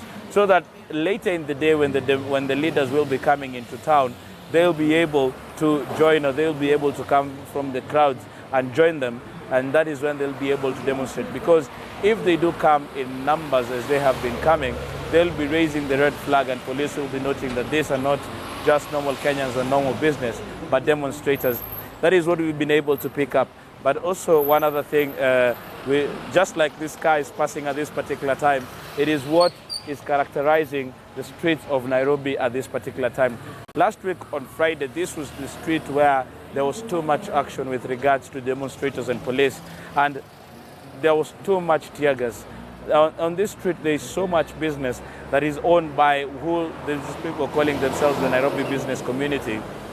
And every time they are able to get to the junction, please, if you can follow me, Robert, is that every time they are able to get to that junction where there is where it meets Moi Avenue, there is a confrontation between the demonstrators and the so-called Nairobi business community who do not want them to come to this side and disrupt their businesses as it has been all the other times. But at this particular time, businesses are going on as normal. Everything is normal at this particular time. Nothing suspicious is going on. But we're being told that even on the other side, with regards to the Nairobi business community, some of the people who are speaking to us but do not want to be caught on camera are telling us that they are ready for the demonstrators if they do come. They want to make sure that those people who want access to their businesses get that access without disruptions as has been. So this street is something that we are closely watching to make sure that if anything is going to happen, we are going to be the first people to get that information. But as of now, transportation is going on as normal. Matatus are carrying on with their businesses. Those people with shops are carrying on with their businesses as normal because they do not know the time or hour that the demonstrators will be coming out. Another information that we are getting right now, Larry, also we do understand that you do have, is the fact that Uhuru Park has been cordoned off completely. This is what the government says is in preparations for Mashujaa Day. Those people who are actually there guarding the area are the military together with police, just to make sure that nobody gets across or anywhere near there. It is a setback for the NASA demonstrators and politicians who have been meeting there. They've been congregating there as they plan on what to do next. From here, we'll be going to Ngong Road, where some of the demonstrators have been coming from. They've been following that route, Ngong Road, and so that they can meet their leaders. We'll be going through that area just to see what will be happening or whether they'll be congregating. We're also waiting to see whether NASA will be either calling a press conference to tell what will be happening next, or they will just storm into town as they did the other time. Because the biggest headache for the police right now is to make sure that they follow the ban that was instituted by Dr. Fred Matiang'i, the acting internal security minister, to make sure that demonstrators do not come into town. And for the NASA demonstrators and their leaders, once they get into town, they want to make sure that their message is passed and is heard and will be resonating. In Mombasa and Kisumu, it is the same. They do not want these demonstrators to get into the central business district. But if they do get, they do add that as a plus to themselves. On this building, what we are seeing right now is that people are just walking in as normal as it has been. Gishira, if you can be able to show.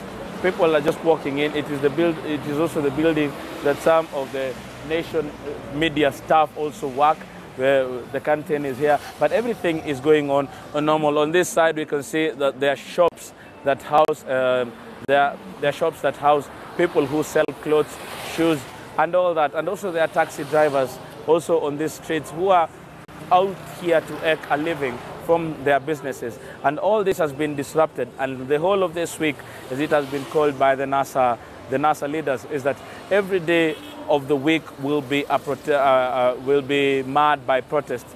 Whether this is going to be sustained, it is something that we can only wait for, because the government has been insisting that they are ready to battle them if they do. All this is happening only 9 days to the elections. NASA has insisted no elections, no reforms, no elections. There is no mood for elections. There are other areas of the country where there is a mood for elections. And it is something that we can only wait to see, Larry, whether it is going to be picked up or the momentum for no elections is going to pick up. We're also looking forward to hear from the IEBC on the preparedness of the elections, whether the companies that they had contracted to give election material are ready to give. But as of now, there is no signs of demonstrations as of yet. But it is something that we are keeping tabs on, just to tell you what will be happening. That is a Land Cruiser loaded with police officers passing by us. They're just patrolling the streets to see where could it be that there is some tension or there is some information that the demonstrators are coming up. But as of now, Larry, we are just keeping tabs. Nothing much has been happening within the Central Business District. Probably outside, but in the Central Business District, nothing has happened as of yet. No sign of demonstrators. And if they're coming in, it is probably one by one with the aim of congregating the moment they do get word from their leaders. Back to you, Larry. All right, Ken, really stay with me. I want to go right now. I think we have, we just had a shot there. Take me back there, because we have two Moi Avenues, Moi Avenue Nairobi and Moi Avenue Mombasa. And it's one of the things that's happening. Before I take you to Moi Avenue Mombasa, I want to stay in Moi Avenue Nairobi, because Ken mentioned the Nairobi business community. And NASA has claimed, Ken, that what this Nairobi business community do is they enjoy protection from the police, and they usually engage NASA protesters, and they are the ones that are the cause of the violence in Nairobi. Well, Larry, that is something that I cannot authenticate, because on Friday I was within town and I saw the force with which the police were trying to repulse both sides. Because one of the most important things that the police are trying to avoid is the fact that these NASA supporters, who are protesters also in town, do not get up an opportunity to clash with the so-called Nairobi business community, because that is where the real fighting will be. The police, what they are doing within the CBD is that they are using the tear gas canisters just to repulse the two groups, or to repulse them from from town. But whether they are enjoying the police security as it is being alleged, it is something that can be investigated. But at this particular time, it is not something that I can say with surety that the Nairobi business community is enjoying police protection so that they can be attacking the others. What I do know, and what I saw on Friday, is that the police officers are really trying to make sure that they do not meet at any one particular time, because if they do meet, then it is probably going to be fatal at that particular time. I witnessed last week when I was covering the protest is that once they do get to this area, and Kimathi Street was actually one of the places where they were targeting so much, is that there was the Kimathi building was acting as a buffer between the Nairobi business community supporters and also the NASA supporters, where they were throwing stones at each other. It took the intervention of the police to throw tear gas at both sides so that they can repulse and go in different directions. There was even reinforcement from the police. So at this particular time, I cannot confirm whether police are protecting the so-called Nairobi business community members. Larry. All right, excellent work, Ken Mureithi and Moi Avenue. Now let's take you to Moi Avenue, Mombasa, where NTV's Peter Mwangangi is. Things appear to have calmed down significantly since we last spoke. Peter, what is happening?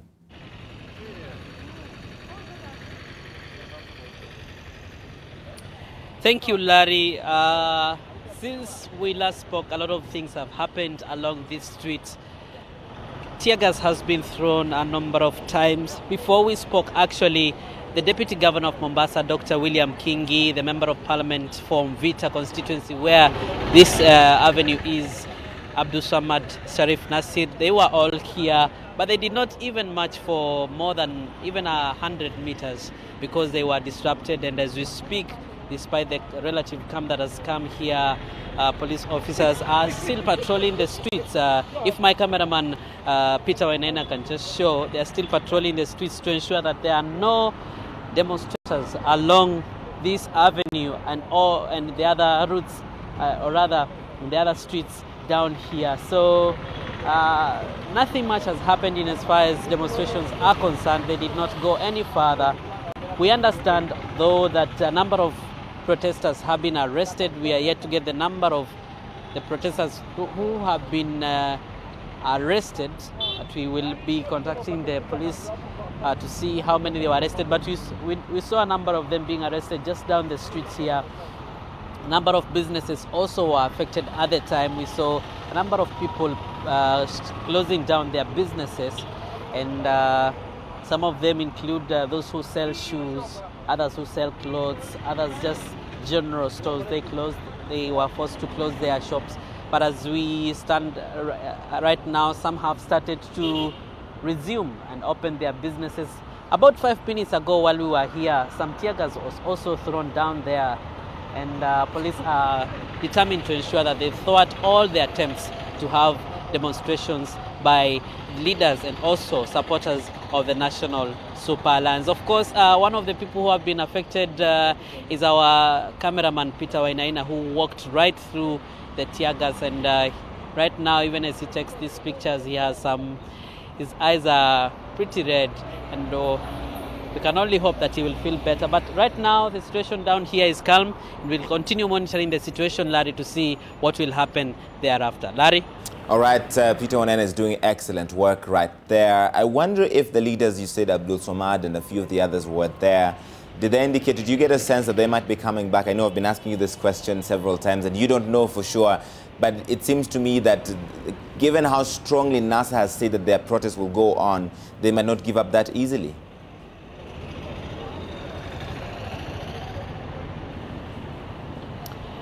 Yes, indeed.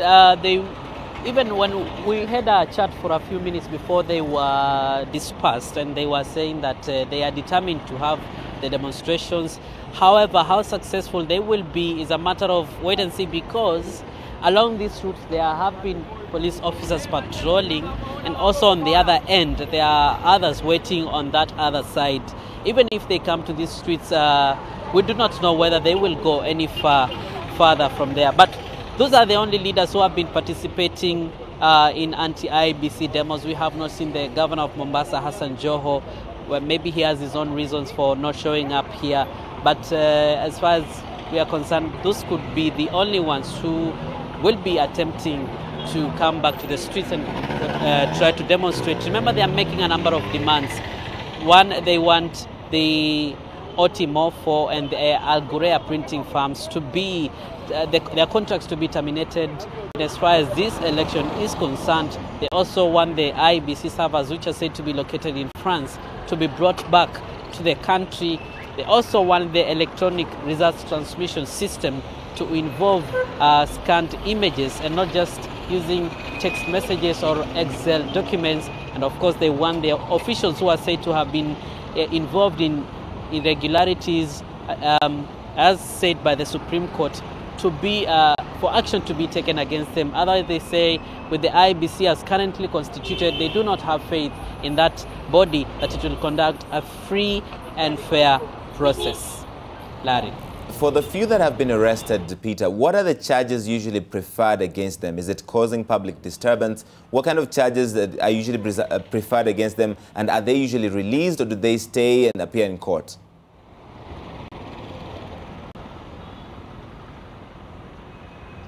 Well, Larry, it depends on what they were arrested doing. If anybody was caught trying to create some disturbance or even trying to resist the arrest, then that's something that we would expect. Maybe they would be taken to court. But if it was just an arrest and some questioning, that is now a matter of the police to do. Maybe some of them will not be charged. They will just be taken to the police station, asked a number of questions. If they are found with an offense, then we expect them to be taken to court. But as we saw, some of them were just arrested along the streets actually for failing to disperse after being told to disperse. Remember, the police officers from early in the morning at Uhuru Gardens, which is a recreational facility just like Uhuru Park in Nairobi, people were resting there and they were all told to move out. That is because that is where National Super Alliance supporters and leaders have been gathering to start their demonstrations and march along this route all the way to the IEBC offices. So in terms of charges, it's a matter of wait and see. And of course, we do not know how many have been arrested. We've just seen a number of them, but we will be updating you on that particular issue. All right, many thanks Peter Mongangi in Mombasa for us today. Incidentally, in Kisumu, we've seen Governor Anyang' Nyong'o and his deputy Matthews Owili both joining the anti-IEBC protesters, which have so far largely been peaceful. I want to show you this picture right now from our Daily Nation team. That is the governor of the great county of Kisumu, Anyang' Nyong'o, professor, and his deputy Matthews Owili on top of a vehicle, kind of getting guided around there with some protesters. We'll try and get a live video of Kisumu, and we'll bring that to your attention in a moment. Right now, though, it's time for the entertainment. Usha is here.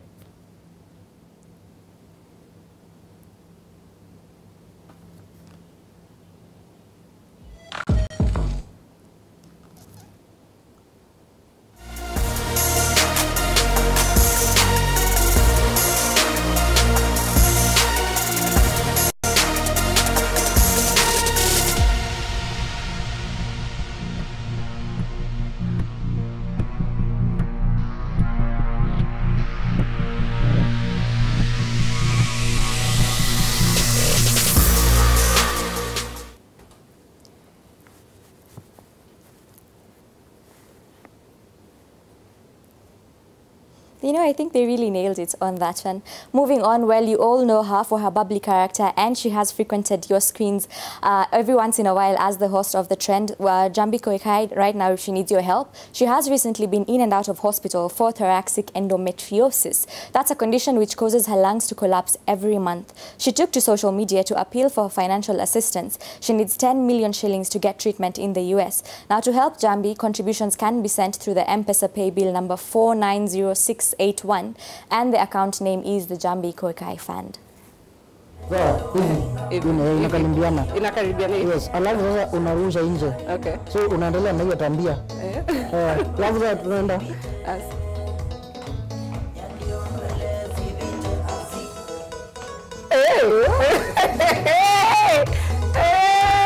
Alafu kuna tambia nyingine wakamba wanakuanga nayo.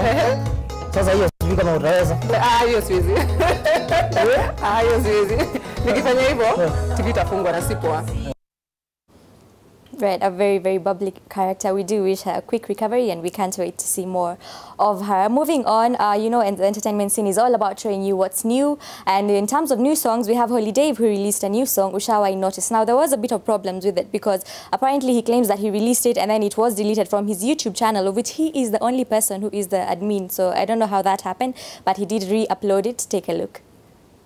Say tunaishi tu.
did you notice, hint, hint, hint, that how my songs managed to get to the end when I actually come in at 12:20 as opposed to giving people only one line? Hint, hint, hint, hint. I will take it under advisement. Can I just say, I love that song, Way Too Good at Goodbyes. I was just like, yes, I'm way too good at goodbyes. It's an amazing song, right? It is. I have a feeling for you it's more about the meaning. No. Come on, don't read too much into it. I'm just saying it's a good song. The arrangement is tremendous. Well, it's true. It is an amazing, amazing song. Hang on, CK, can you give us back that Babu Owino look-alike? Because it is uncanny. It is. When you look at them, they could be like brothers. They're identical. I think there needs to be, look at that. Look at that. There needs to be some investigation within Rajesh and Babu. Wow. It is unbelievable. amazing. And who is it who found this comparison? Like, who is it who did this investigative work? Well, you know, with Twitter, it's a bit hard to find out. Once it got out there, it's been spreading a lot. I think it's really hard to find the origin, but we should look for that person. They have a talent. This is a gift. Yeah, I'm just glad they're doing important work. Like, this is the most important question of our time, and they're on it. So everything is fine. Usha, many thanks. Usha is here with entertainment, always here, and excellent work. Yes, and usually this is my first time doing NTV today because I'm usually behind the scenes. It's great to be in here today. Yes. Incidentally, Usha, everybody's freaking out about this. CK, can you bring up my computer? Because it is the Netherlands. Did you see this one? Where the Prime Minister actually went to meet the King on a bike. Oh, yes, I have seen this one, and people are comparing it to Kenya, and, well, I mean, it just... Imagine that. So he went to the palace on a bicycle, and people just lost their minds. Because if you think, imagine, I don't know, if the governor of Nairobi, for instance, Mike Sonko, is going to meet the president, he would not be on a bicycle. Definitely not. Nowhere close to a bicycle, actually. So thank you to the Dutch for showing us the way, and just...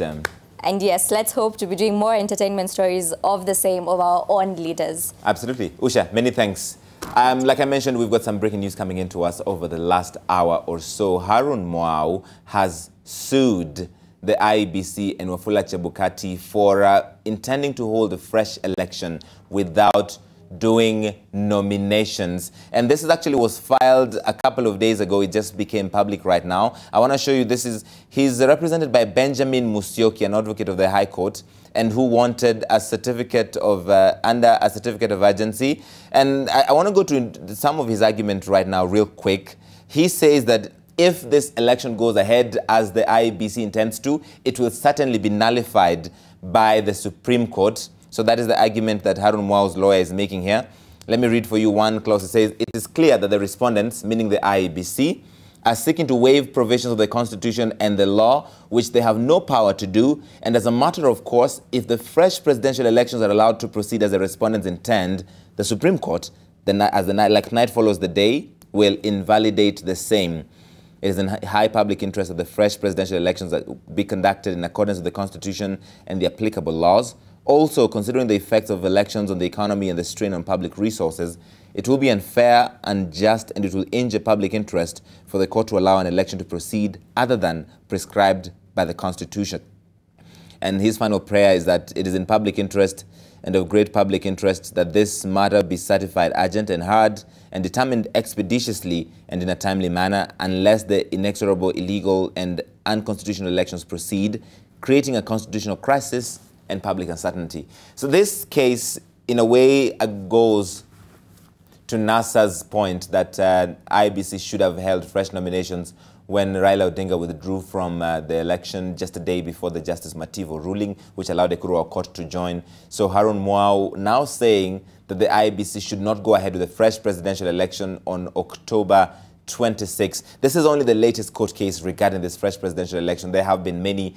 Whether or not it will happen, it remains to be seen. Considering it's just 9 days to go, it's still being litigated, and several leaders are now saying Raila Odinga and Uhuru Kenyatta should get into one room and talk face to face to find a way out of this political crisis. Meantime, President Kenyatta said yesterday, there is no crisis. There will be no mediation, and this election is going ahead. This is Decision 2017, where we're covering it in a way like nobody else can. Right now, though, handcart pushes are a common sight in all major towns across the country. To many drivers, especially here in the nation's capital, Nairobi, they are a nuisance on the roads. They break all the traffic laws, and this is just annoying for a lot of people, right? Yet, they insist that they provide a vital service. They supply food promptly to all small markets, kiosks, and eateries across the cities and towns where they operate. And that is a service which no one else can fail. And as NTV's Andrew Ching reports, they too have their dreams and hopes of better lives. Every day before 5 o'clock in the morning, David Mwangi is already at his Githurai bus stage on his way to the city. Duty calls. He has to get to the market at Mudhurwa before dawn. Here, the hustle and bustle of the city begins before many a Nairobian is awake. Suppliers of a variety of farm produce have already arrived, bringing forth goods from upcountry by the truckloads. The haggling between them, the middlemen and women, market women and owners of hotels and restaurants begin. Watching from the sidelines are the cart pullers, a vital cog in the food supply chain in the city, and David Mwangi is at the heart of it all. However, he never really set out for this life. He says hardship brought him here. Kuna miaka ngapi? Niko 25 years. Umesukuma mkopo miaka ngapi? For like 2 years hivi. Unaona job? Job si mbaya juu saa job yani vile nilimada tu after form 4 nikapata B- lakini familia yetu haikuwa na hiyo uwezo ya ati niendeleze sana after form 4 saa vile kwa hasu zangu nikajipata nimeingia kwa soko nimeanza kupewa job kidogo huku. Sasa ndio nikajipata niko kwa mkokona, nikaona ni kazi mzuri juu vile unafanya time kidogo vile si job season sana ati mahali ati leo kuna kazi leo kesho hakuna, mara mingi soko inakuanga busy. So nikaona nijikaze tu huku kwa soko nichape kazi.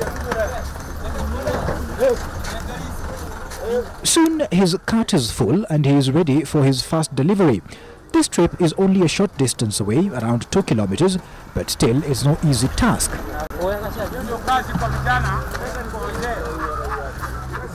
He has behind him 5 sacks of sweet potatoes, each weighing more than 150 kilograms. On many occasions, Mwangi and his colleagues pull a ton of produce behind them. With the risks involved, the weight has to be balanced well and the cart and the main puller has to get support. Not many of them have carts of their own. They hire them at a cost of about 200 shillings a day. Once they charge a customer around the same amount for each bag ferried and paid off the helpers, they earn their daily bread from the remainder. From a casual look, it appears a free-for-all world. A world where brute strength reigns and where there is no room for law and order but only chaos.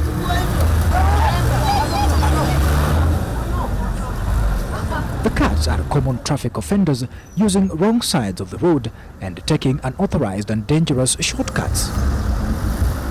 Tunavunja sheria barabara kwa sababu ya haraka. Unajua unaweza taka kupita pale haraka uvuke uende, lakini sheria ni kuzunguka. Lakini mtu anaona kuzunguka ni mbali sana. Hawezi. Nakata haraka. Some, it would appear, have opted for more mechanized modes of transport. Mwangi, however, says that such are still out of reach for many people because they come with hefty costs of training, maintenance and licenses, and they still can't get into every nook and cranny of the city that the carts can get into. Kama kutoka huko tumetoka kwa soko huko kwa Ngwashe, hizi Ngwashe kama kufika huku ndio zifike huku kwa huku Marikiti ndani, lazima mkoko itumike. Gari haiwezi kuja ati kubeba hizi vitu ama kitu kingine. There are also no legal formalities needed for carts, he says, and they supply produce to all the major suburbs in the city. With the heavy load they carry, serious injuries are never far away. Disto Umondi is nursing a fractured foot after a cart he was pulling fell on him. Nilikuwa nimepanga machungwa. Nienda nao mahali kama Korokocho huko. Kutoka huku mpaka Korokocho. Sasa hiyo mkokoteni ilikuwa mzito sana, kaniangukia mguu. Nabebaga hiyo mzito, lakini ni vile tu hiyo sikupanga mzuri vile. Sasa kumbe nimepanga baya na ikaniangukia mguu mbele. Even as he pulls his cart though, Mwangi still has dreams of a better life, going back to school and getting into formal employment. Nilikuwa na long sana kosa kukua kwa employment na uko nje. So vile nilifika tu huku nikaona huku kuko sawa. My dream was ningeweza ningejoin university ama ningejoin college, ningefanya law ama political science. Vile nika plan nitatosheka hapo. If possible, if there will come a day, I will still pursue my career. I will do law and political science or something else.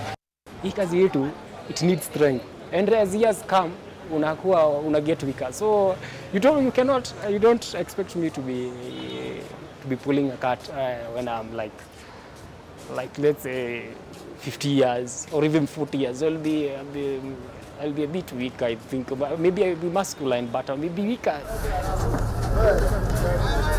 He also has hopes of saving up and starting a business of his own. For now though, the cart remains his life. It is an escape from poverty and for now remains the vital means of putting food on the plate of many Kenyans. Andrew Ochieng, NTV. You know, David Mwangi's story, like I said last night, is about opportunity. We've got at least one person reaching out trying to help him. If you would like to help him, you got a B-, you should certainly not be pushing a handcart. No offense to anybody that does that. And he especially wants to be a lawyer, so we'd like to be able to reach out to him. Right now, though, we're looking at live video from inside our nation's capital in Nairobi, where protesters, anti-IEBC protesters, are making their way into the city. They are very close to the city. I want to show you this video right now. Give it to me in full screen, guys, so we can look at it really closely. We see there's a small gathering of protesters. They're accompanied by some MPs. I see Dagoretti, I believe Dagoretti North MP Simba Arati, who's with them, and a few others. This is very close. John Mbadi, the ODM chairman, and Suba North MP is also among them. I'm trying to see who else is in this group. They're on top of the vehicles. They are making their way into the city. Where exactly is this? Is this Uhuru Highway? I believe this is Uhuru Highway. Making their way into the city, they are a collection of people. They have not been met by police yet. That should likely happen in a few minutes because police have been heavily patrolling the middle of the city, warning protesters not to come into the capital, into the central business district, because that is outlawed. They appear to be gathering momentum, making their way into the heart of the city. The NASA protesters typically gather at Uhuru Park, but Uhuru Park is currently closed out for preparations and rehearsals for Mashujaa Day on Friday. So these guys are on Uhuru Highway. Is that, I believe, if I can look at that, that appears to be around the Nyayo Stadium area, coming into the city. I'm going to need to take a closer look. And this is someplace on Uhuru Highway, a couple of NASA MPs and a couple of demonstrators on foot running into the city. Okay, that is very close to the capital. They're making their way into the city. That is Parliament on the left. This is now Parliament Road. Any moment now, police should try and block them from coming into the capital. There's going to be some kind of disagreement. There's going to be maybe some drama as that happens. They're coming to the roundabout on Parliament Road. This is very close to Harambee House, or the President's office. Opposite it is the Deputy President's office. They seem to be intent on going straight because the entrance into Parliament Road on the left is closed.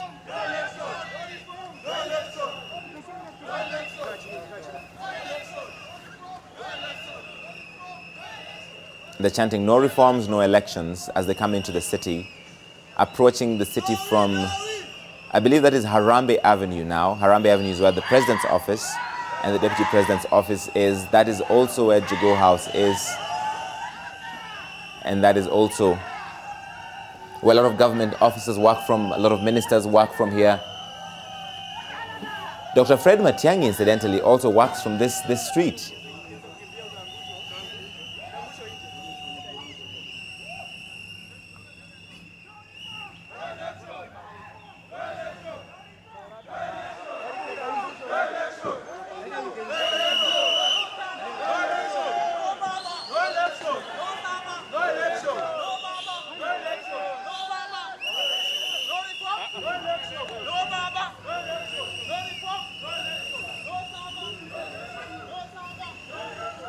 Gladys Wanga, the Homa Bay woman representative, is also in one of those cars.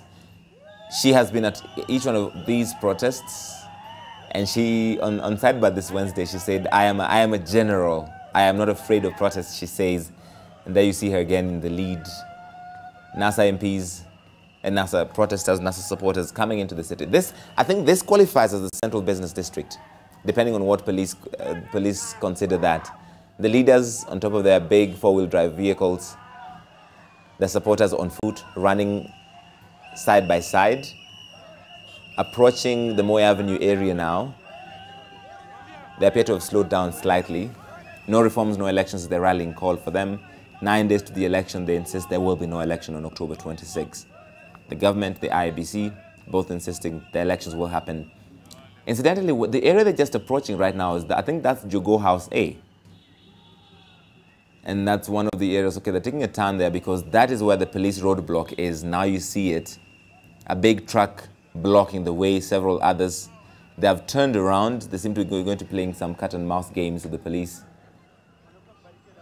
It appears, according to the government definition of CBD, the area where they are is not CBD, but any area past that on Harambee Avenue coming into Moi Avenue counts as CBD. The police are getting off the track, so this situation is fast moving. We're all watching it live right now. We don't know what will happen.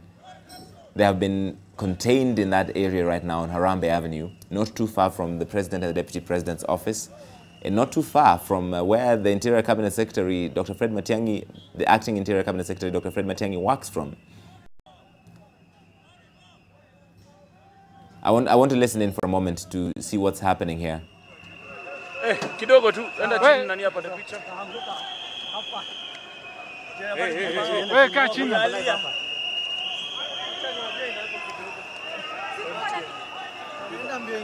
Wewe gani?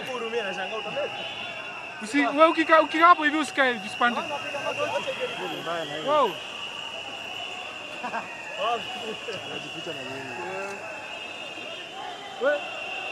Alex.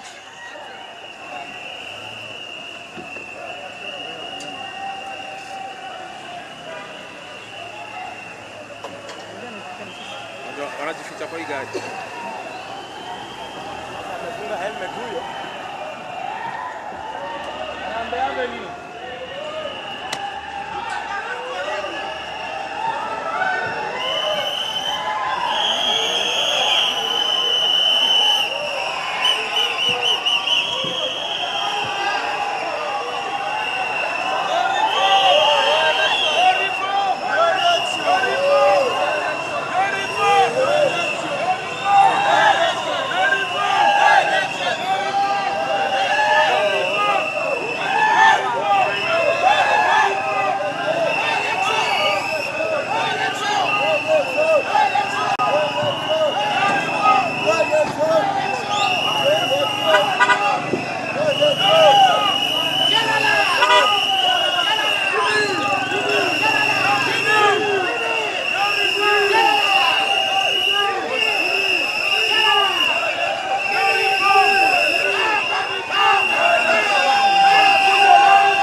Wewe kaa chini, kaa chini, kaa chini.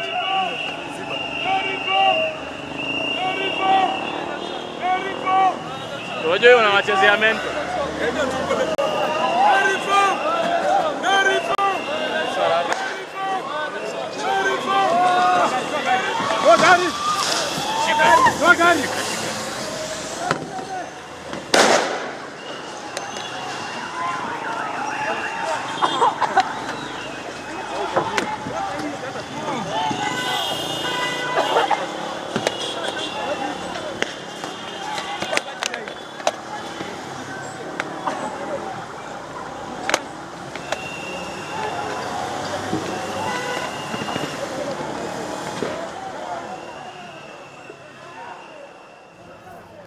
Police have pushed back the NASA leaders and protesters away from the Central Business District on Harambee Avenue. They have lobbed tear gas, sending them back the same way they came from outside of the Central Business District in our nation's capital. That tear gas canister falling just meters away from our camera person.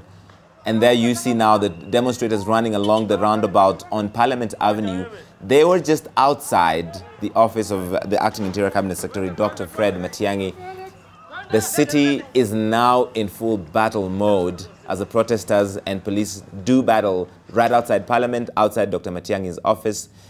It is a scene that we're watching right now coming to just to a head, really. The police and the protesters faced off for a few minutes. They were just literally neck and neck, and they were coming along Harambee Avenue here, where the office of the president and the deputy president and Matiang'i is, and they met a roadblock. They met a big truck that was blocking the way, and then they were pushed back with the tear gas. The leaders, Simba Arati, Gladys Wanga, a few other of the MPs, having to turn back, and they now appear to have come back on Uhuru Highway and approaching on their left. If you're not familiar with the city, on their left is Uhuru Park. It is not clear where they're heading, but we're staying with them right now. This is a live picture. We're trying to make sense of what's happening. The streets appear to be free right now. The MPs trying to access the Central Business District from a different direction. As you can hear, the protesters still shouting, no reforms, no elections. They appear to have left some of the protesters behind because only the leaders are in this big four-wheel drive vehicles. The followers were on foot, running alongside them. They've just gotten tear gassed. I believe that is one of the Kajwang brothers, one of the other elected NASA representatives are watching at this live picture on Uhuru Highway.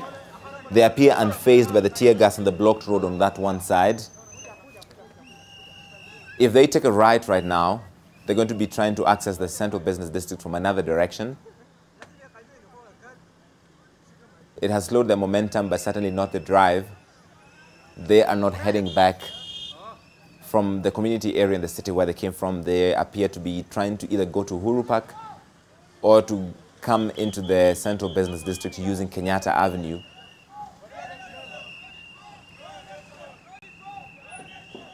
They're just coming into that roundabout area. This appears to be the lead car with Honorable Kajwang in it.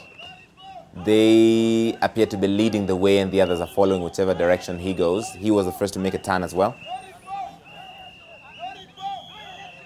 If they head straight from here, which is what they appear to be doing, they're heading to University Way roundabout, and the University Way area is also the behind entrance of the IEBC's headquarters at Anniversary Towers. And again, that appears to be, well, it's free right now.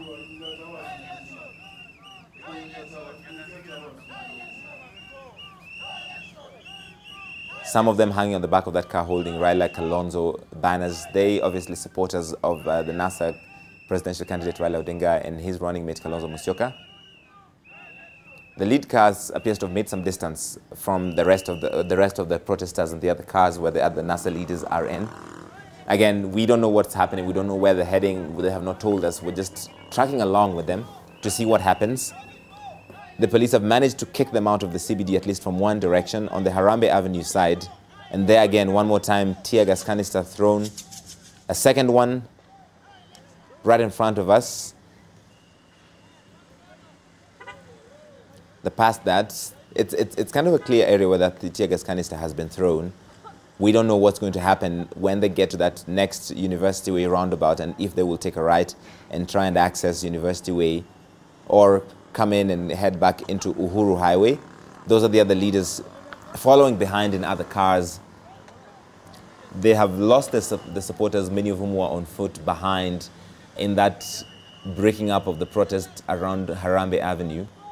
And you can see why police were interested in making sure that doesn't happen there, in an area where a lot of the government officials, ministers, and the president and the deputy president both have offices. This should be the other area. Outside, after this roundabout, if you're not familiar with our nation's capital, if you're outside of this roundabout, it certainly doesn't qualify as CBD. So it's perhaps in the best interest to keep it localized to this area. And that roundabout, that is a police car. So several police cars in front trying to block the way. They have the tear gas canisters being lobbed at the supporters right in front of us.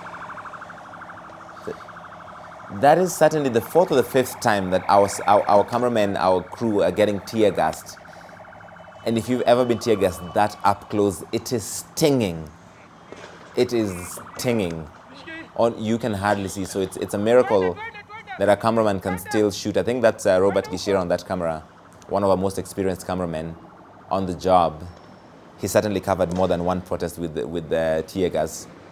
Any reporter who's been in a newsroom in this country, getting tear gas is kind of a rite of passage. That is now University Way, driving really fast to escape. You see a lot of tear gas along that way, everywhere. On the left now, Central Police Station. They're going faster, approaching what an area called the University Way, called the Globe Cinema. And even there, you see more tear gas. So they're going to have to drive right past it. This is the situation in the city right now. We're watching this all together. There are a few police cars all along that way with the protesters, with the MPs' cars, with the senators' cars. This is slightly away from that. They're heading away from the scene of the action and driving around that globe roundabout, which is a fairly large circle. What they've done is try to go back on, I believe this is Kijabe, actually Kipande Road, yes, Kipande Road, trying to access the Central Business District again from the Westlands entry into the city. They're going to come into the Museum Hill interchange in a moment. If you're anywhere around our building right now, Nation Center, University Way roundabout, Uhuru Highway, we see a lot of tear gas, people trying to save themselves, trying to cover their eyes and get away from the scene of the action, where the MPs have been repulsed, the senators have been repulsed, the supporters dispersed as they try to access the Central Business District from Moi Avenue. They were on Harambee Avenue before they were forced to turn back. We're just trying to watch this shot. If you've never been to the city, consider this a tour of the back streets of Nairobi. So once again, heading back into the city, they're now on the Museum Hill interchange, where one of the leaders appears to have taken this direction. We're going to try and go back into the heart of the action, of course, trying to make sure that our people are safe, our cameramen, our reporters, they're not under any danger. Even this far from the Central Business District, we see tear gas. As you see on the right of your screen, that's just under the overpass. There's some tear gas over there. And the roads appear to be fairly clear right now. What they're going to do right now, if my direction is right, is they're heading back into the same way that they were. They're going to end up at the same University Way roundabout one more time and see what has happened, if the other leaders were also dispersed, if they've managed to stay calm over there, what if the police have mounted the roadblock since we were last there just minutes ago. In ordinary time, this drive this guys just took would take you 30-40 minutes to try and do that. But in times of protest, when the streets are completely clear, you can do it in a few minutes. So there we are. We're back at the University Way roundabout, where we just saw the tear gas. People get tear gassed. And we're watching that area appears to have cleared. The police have, the truck is over there. Many of them just waiting to make sure that the protesters or the MPs, the NASA leaders are not in that scene. Several police cars. We've just been driving behind this little saloon car, and we've gone around the city and back to where we were one more time. It appears to have calmed down considerably. The MPs have had to disperse, go in separate directions, escape the tear gas, and our team is still out here trying to make sense of what's happening right now. They have done a fantastic job trying to stay live all through this period. Staying live with us as we watch this demonstration break apart right before our eyes. Traffic is allowed. One of the things police is trying to do is make sure that traffic can flow easily. There's no harm to any of the people who's going around their business.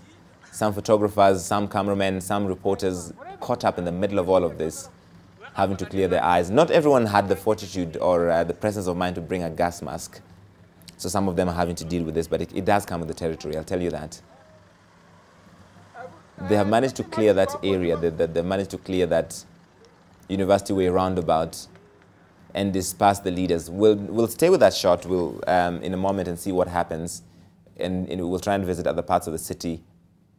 On the right of your shot right now is the Central Business District, basically. That is the area that police are trying to make sure that they don't come into.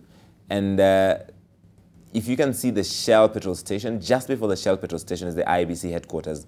That is Anniversary Towers. That glassy building, that is the Anniversary Towers headquarters of the IEBC. And police are specifically intent on making sure that the protesters, the demonstrators, don't make it to that building. They don't make it anywhere close to that. There's a whole contingent. And that gentleman, that is Robert Gishira, our cameraman, who's been shooting. His camera is right now on the bonnet of the car. He's having to clear, to wash his eyes. This gentleman is a battle-hardened reporter. He's been on many protests around the country. I think if he's keeping track, this is certainly somewhere in his 20th, 30th protest. We appreciate the work he and Muredi are doing for us today, trying to stay live. I don't even know he knows that his camera is still live and we're still watching this shot, seeing matatus moving past, trying to make sure that the traffic flow is not disturbed by today's protests. All right, there one more time we see Gishira still trying to clear his eyes. He's been hit several times. We've seen that maybe, I counted maybe 4 or 5 times that he was tear gassed and the tear gas canister fell right next to the car, and we had some coughing at the time, because when this happens very close to you, you have trouble breathing, you struggle to focus, you can't see clearly. The sting is intense, and he suffered this 4 or 5 times, and he was still alive throughout that period. So he's done a fantastic job for us. So we're going to give him a few minutes of a break, as we also take a break right now on NTV's Decision 2017. We'll be back in a moment. What an extraordinary day. The last hour or so, we have seen a protest broken up several times. NASA leaders, anti-IBC protesters, tear-gassed right before our eyes. The joys of live television. We're going to take a quick break right now on NTV's Decision 2017. We're back in a moment with the day's top stories.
Hello everybody, I'm Larry Meadow. We're live at Nation Center. We're watching week 4 of the NASA's anti-IEBC protests. Just moments ago, police tear-gassed NASA supporters who had gathered along Harambee Avenue in the Nairobi Central Business District to start their daily protests. We're joined now by NTV's Ken Mureithi, who's covering the demonstrations.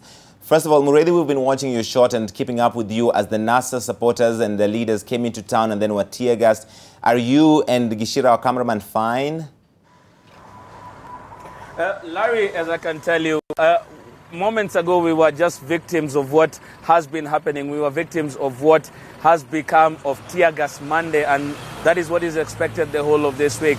We have been able to follow police and the politicians as they crisscrossed through Uhuru Highway, went into Harambee Avenue, all the way as they chased some of these politicians out of town through Westlands. And I can tell you it has not been a very pleasant afternoon, as we have actually been in the crossfire. We've been able actually to, if you look at my eyes, I'm actually tearing because of the tear gas that we've been able to encounter this morning. Just some of the water that we've been given by the water vendors whom you've seen pass through our cameras. Those are the guys who've been able to be of much help to us as the tear gas was being thrown right, left and center. Some of the police officers were actually throwing them aimlessly, not making sure that they have a specific target, but with the aim of making sure that just that smoke chases away people from within the CBD.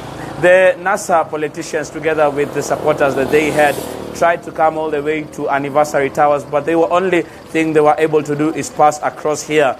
At one moment when they passed through Harambee Avenue, police officers from the administration police were able to block the exit that is at the Treasury and the exit that is at Parliament, and some of the demonstrators were locked in, and that is the probably one of the times that the police actually were able to throw tear gas. But the police officers and the politicians, each of them trying to wiggle out of that particular situation, the politicians were able to rush, and some of them were also ahead of them and came all the way to Anniversary Towers.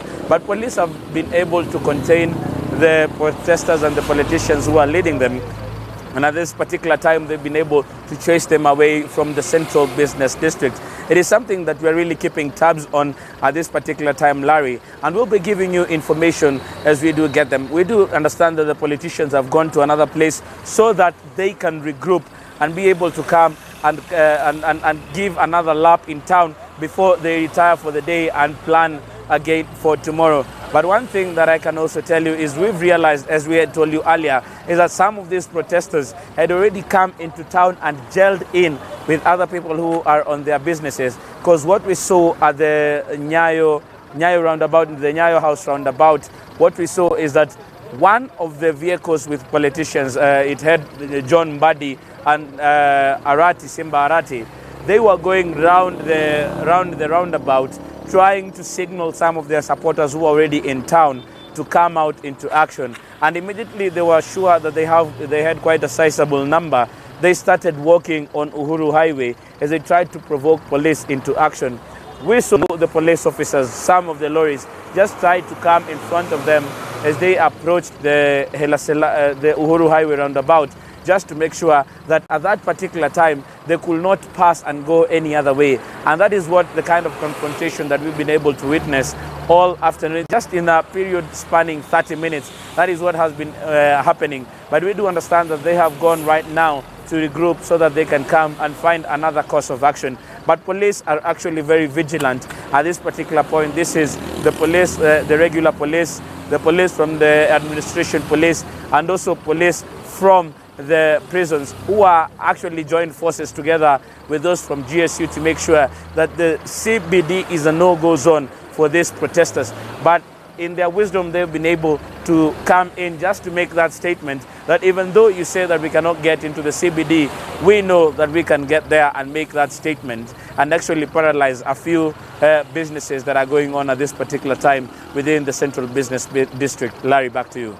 So even if they're going to try and regroup, Ken, how are they going to be able to access the Central Business District if they're blocked? Essentially, the police have cordoned off the Central Business District. They tried Harambee Avenue, that was blocked. They tried on Kenyatta Avenue, they weren't able to get through. And where you are on University Way, they were blocked from going in using that side. So it will not be very successful, will it be?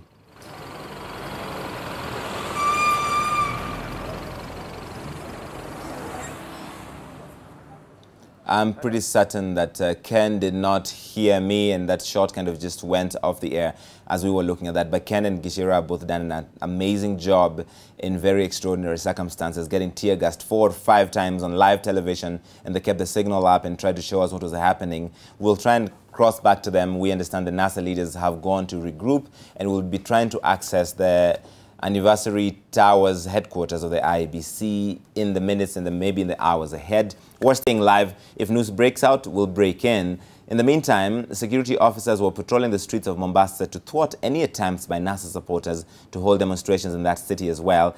Earlier in the day, police lobbed tear gas at protesters who were marching to IEBC offices in the county. We understand that a number of protesters have been arrested. We don't know what charges are being preferred against them. This is what happened before they were broken up.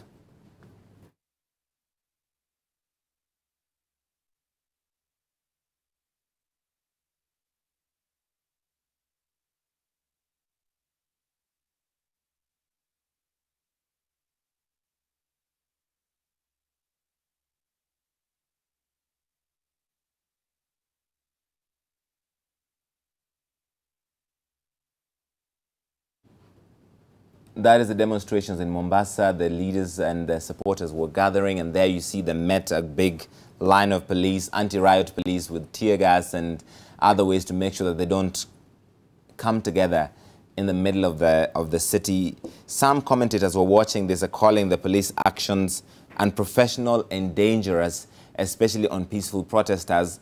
But the police have maintained, like the Minister of Interior and Dr. Fred Matiang'i, that these protesters intend to cause harm, they intend to loot, and they intend to disrupt business, and they will not be allowed to gather, to march, and to demonstrate in the capitals, in the middle of this business district in Mombasa, Kisumu, and Nairobi. And you see that we've seen so many of those shots, tear gas canisters thrown in the middle of peaceful protesters, leaders, demonstrators forced to turn back because of this disruption in the middle of a peaceful march. There's been scenes of chaos and pandemonium as people trying to get as far away from them as possible.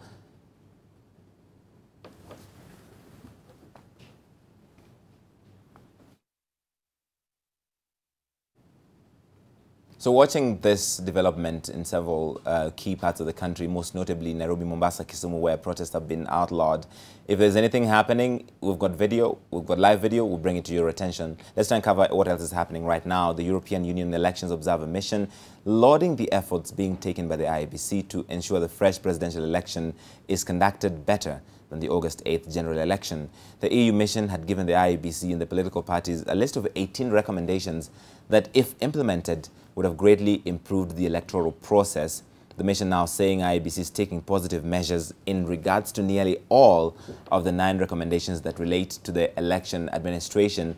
The mission, however, still has a problem with politicians. It says both sides continue to attack the IEBC, the judiciary, and civil society and engage in political aggravation, which has resulted in a standoff.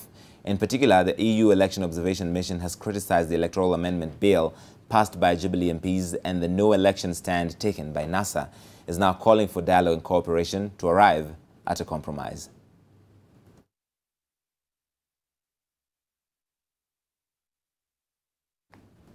So this was expected. A cross-section of Jubilee elected MPs from Kiambu and Nairobi counties is strongly differing with sentiments from their counterparts who lost in the last elections that President Uhuru Kenyatta should engage in dialogue with opposition leader Raila Odinga over the current political stalemate. The leaders say the group led by former Kiambu Governor William Kafogo and Martha Karua was completely out of order in calling for dialogue between the two rival presidential competitors.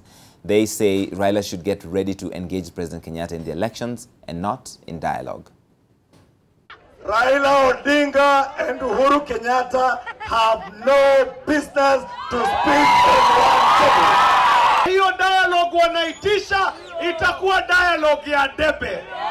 Ati mwananchi ameruhusiwa kuongea na viongozi wake kupitia kura na debe. Hao ambao wanaketi chini ati wakae kwa meza, ati wajadiliane, wajue Kenya itaongozwa namna gani, wajue hiyo ni kazi ya ngo. All right, Mwingi Central MP Gideon Mulyungi says there will be no elections in the constituency since the NASA team does not have a candidate for the October 26th presidential election. Mulyungi says that unless the NASA irreducible minimums are met, they will not participate in the election. He's calling on the Jubilee and NASA team to dialogue and agree on how the elections will be handled. Kulingana na mimi, tarehe 26 kwangu hakuna uchaguzi. Na kulingana na katiba ya Kenya, President is supposed to be elected out of the 290 constituencies in Kenya. If for one reason some constituencies do not go to vote, that general election will be null and void. So mimi sioni hapa mwingi kama tutapiga kura. Kwa hivyo hiyo mwingi ita contribute to make sure that election ya whoever will be elected as president of Kenya, it will be null and void. It's a wasted resource. Tuketi chini tuelewane na Jubilee, kwa sababu we are the players in this field. Tuelewane vile hii kura ya 26 itafanywa. That's one view, but Jubilee women leaders are saying the opposition leader Raila Odinga should prepare himself for political retirement, since they were confident that President Uhuru Kenyatta would emerge victorious in the repeat polls. Led by Kirinyaga Governor Anne Waiguru and other women legislators, the Jubilee Women's Caucus began their grassroots campaigns in Nakuru, specifically targeting women as they sought their support for President Kenyatta. They claim that the opposition has no agenda to progress the women, who make up more than half of the country's population. They rallied the women not to tire and turn up at the polls on October 26th.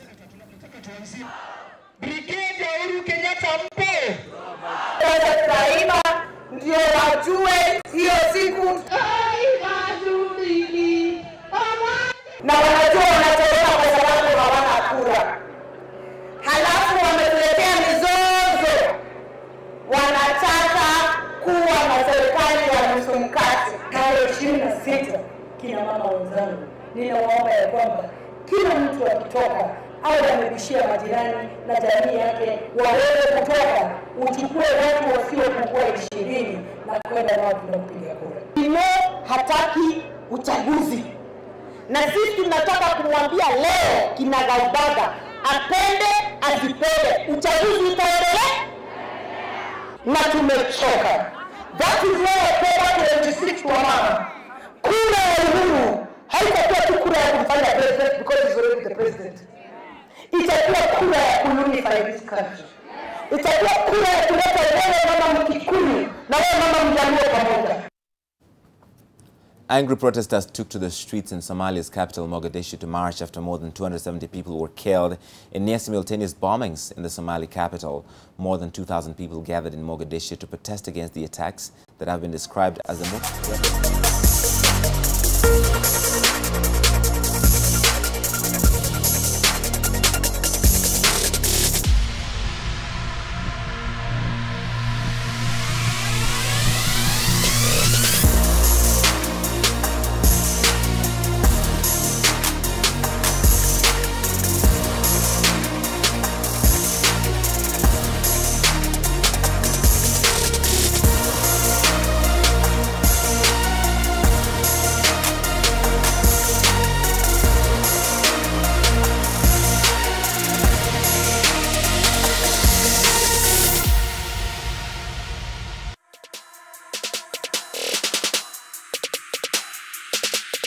Two students committed suicide last night after quarreling with her mother over her pregnancy in Lagbadana, Tana River County.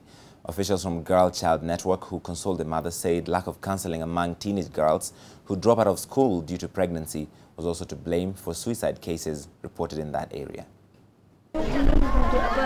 She could not comprehend the sudden end of her daughter's life. 18-year-old India Ismail hanged herself using a rope inside their house in Labadana in Tana River County. A confrontation with her mother after she dropped out of school due to pregnancy started it all. She was 4 months pregnant. Umaskini ndio saa zingine inasababisha watoto wanabeba mimba, kwa sababu mtoto baba hana kazi, anategemea kukata makaa ama anategemea tu shamba. Sasa inakuwa sasa mtoto akiambiwa aende shule hana mahitaji, hapati ile mahitaji ambayo inatakikana kama vitabu, kama kalamu. Sasa inaenda hapo yule ambaye anampea kitu kidogo ndo anamdanganya na anampea mimba. On returning from the farm in the evening, The mother was shocked to find the lifeless body of her daughter hanging from the roof of their house. India was a student at Saka Secondary School in Garissa County. It is reported that her mother was very disappointed since her elder daughter too had also dropped out of school because of early pregnancy. Msichana alikuwa ni msichana wa nidhamu. Kila mwalimu kwa akiongelea nidhamu yake na wala hata hakuwa na shida na wanafunzi. Kwa hivyo tukio hili limekuwa la mshtuko sana kwetu. Mazingira yetu ni ngumu sana, kuna mambo ya mila na desturi zinafanya wasichana wasome. Officials from Girl Child Network who attended the burial asked elders to move with speed and resolve matters surrounding teenage pregnancies instead of ignoring them. Kutoka hii mesi tumeanza ni wasichana watatu ndio iko na kesi za mimba. Sasa jana wasichana wawili ambao ni masista, moja akapotea. Hiyo amepotea na ni form 3. Moja amejinyonga. Sote ni sehemu sa madogo Saka location. The organization says that lack of counseling among teenage girls who drop out of school due to pregnancy was largely to blame for suicide cases in the area. Huyu mtoto kama huyu India ni mtoto yatima, ana baba, anasomeshwa na familia ni maskini. Sasa alipopata hii mimba kurudi nyumbani, kabla wazee hawaje kutana watatue hiyo shida, msichana alikuwa na stress zake na nini kwa sababu ameona misho ya maisha ni hiyo, haendelei kuna masomo.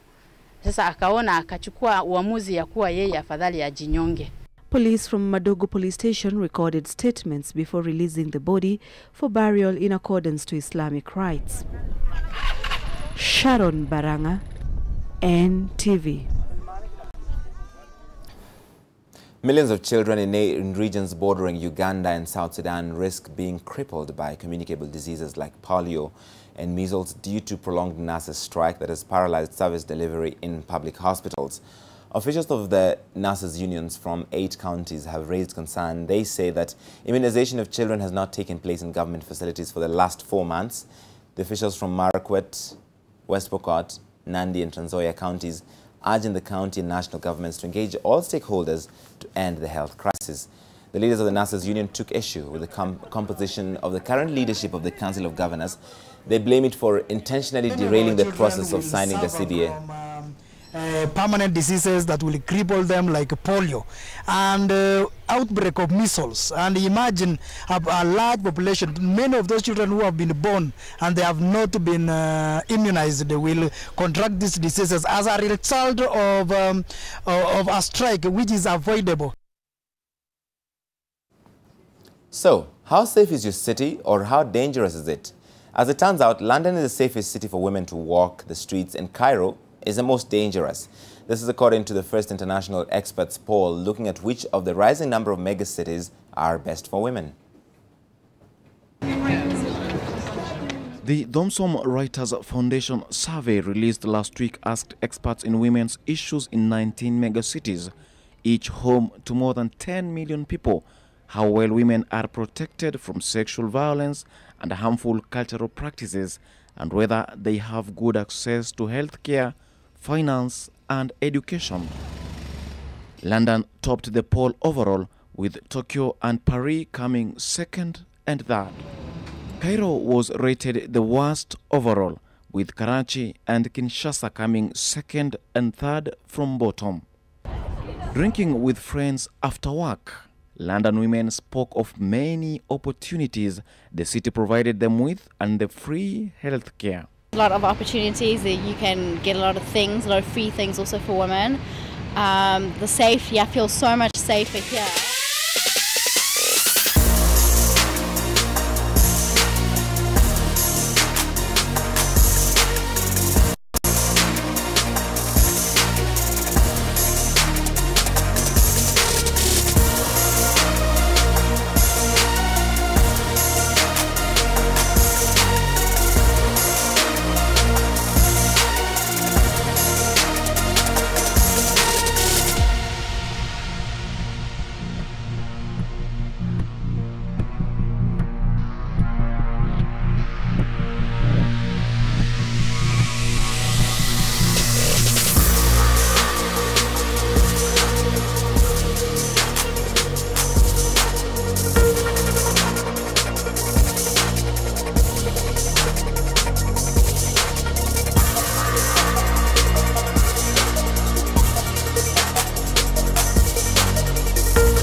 sports, and Warode Kiru is here. Warode, what's happening?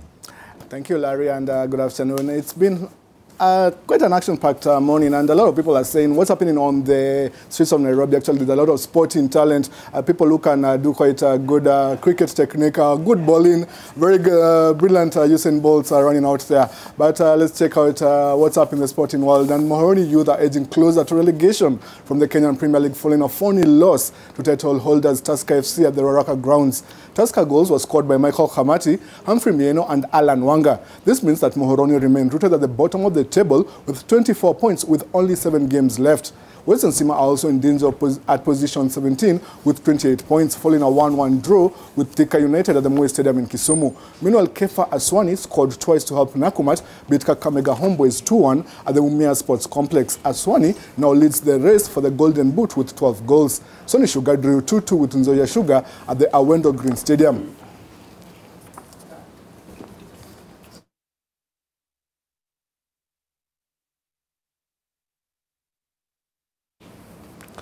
And there'll be more KPL action on Tuesday. And also remember that the GoTV Shield final will be on Friday with AFC Leopards taking on Kariobangi Sharks. And let's talk rugby now. Kabras Sugar have defended their Christie Sevens title after seeing off Impala since 1907 at the RFUA grounds.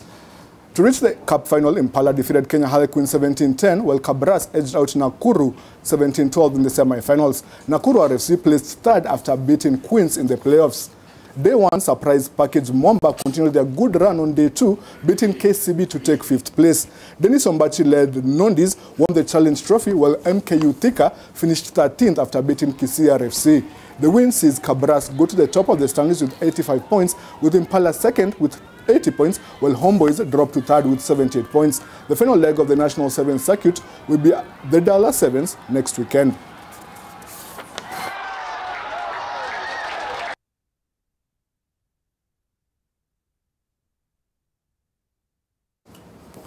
And the political uncertainty means that the Dallas Sevens, no one knows where it's going to be held. KRA will be making a decision on that by Wednesday. The talk of it being held in Nakuru or in Maseno because Kisumu is apparently a no-go zone for any sporting action. And still on matters related to the elections and the heightened political tension in the country has inspired a group of cyclists to cycle for peace in Nairobi. The team comprising 10 men and 2 women was flagged off outside the Kuwait embassy by the Kuwait ambassador to Kenya, Kwesi Rashid Al-Fahan, and veteran paracyclist Ibrahim Wafula is among the cyclists and the brains behind the Cycling for Peace initiative. Peace ni kitu muhimu sana, na peace hatuwezi pata peace kama sisi wenyewe hatuna peace. Hata kuraidi itakuwa ni ngumu. Peace inaanza na wewe kwa nyumba.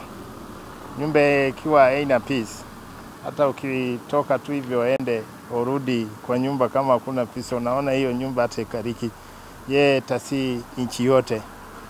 Niona nianzishe hii peace, cycling for peace. Yes, I was honored to be asked to flag the race today, and especially with the message of peace. You know, I mean, we're all looking for peace, and then especially at these days, everybody is searching for peace in Kenya. So, and I support them a lot, and I will continue to support peace, no matter how it takes. And across the borders, and on loan Liverpool striker Divock Origi scored for Wolfsburg as his side's Bundesliga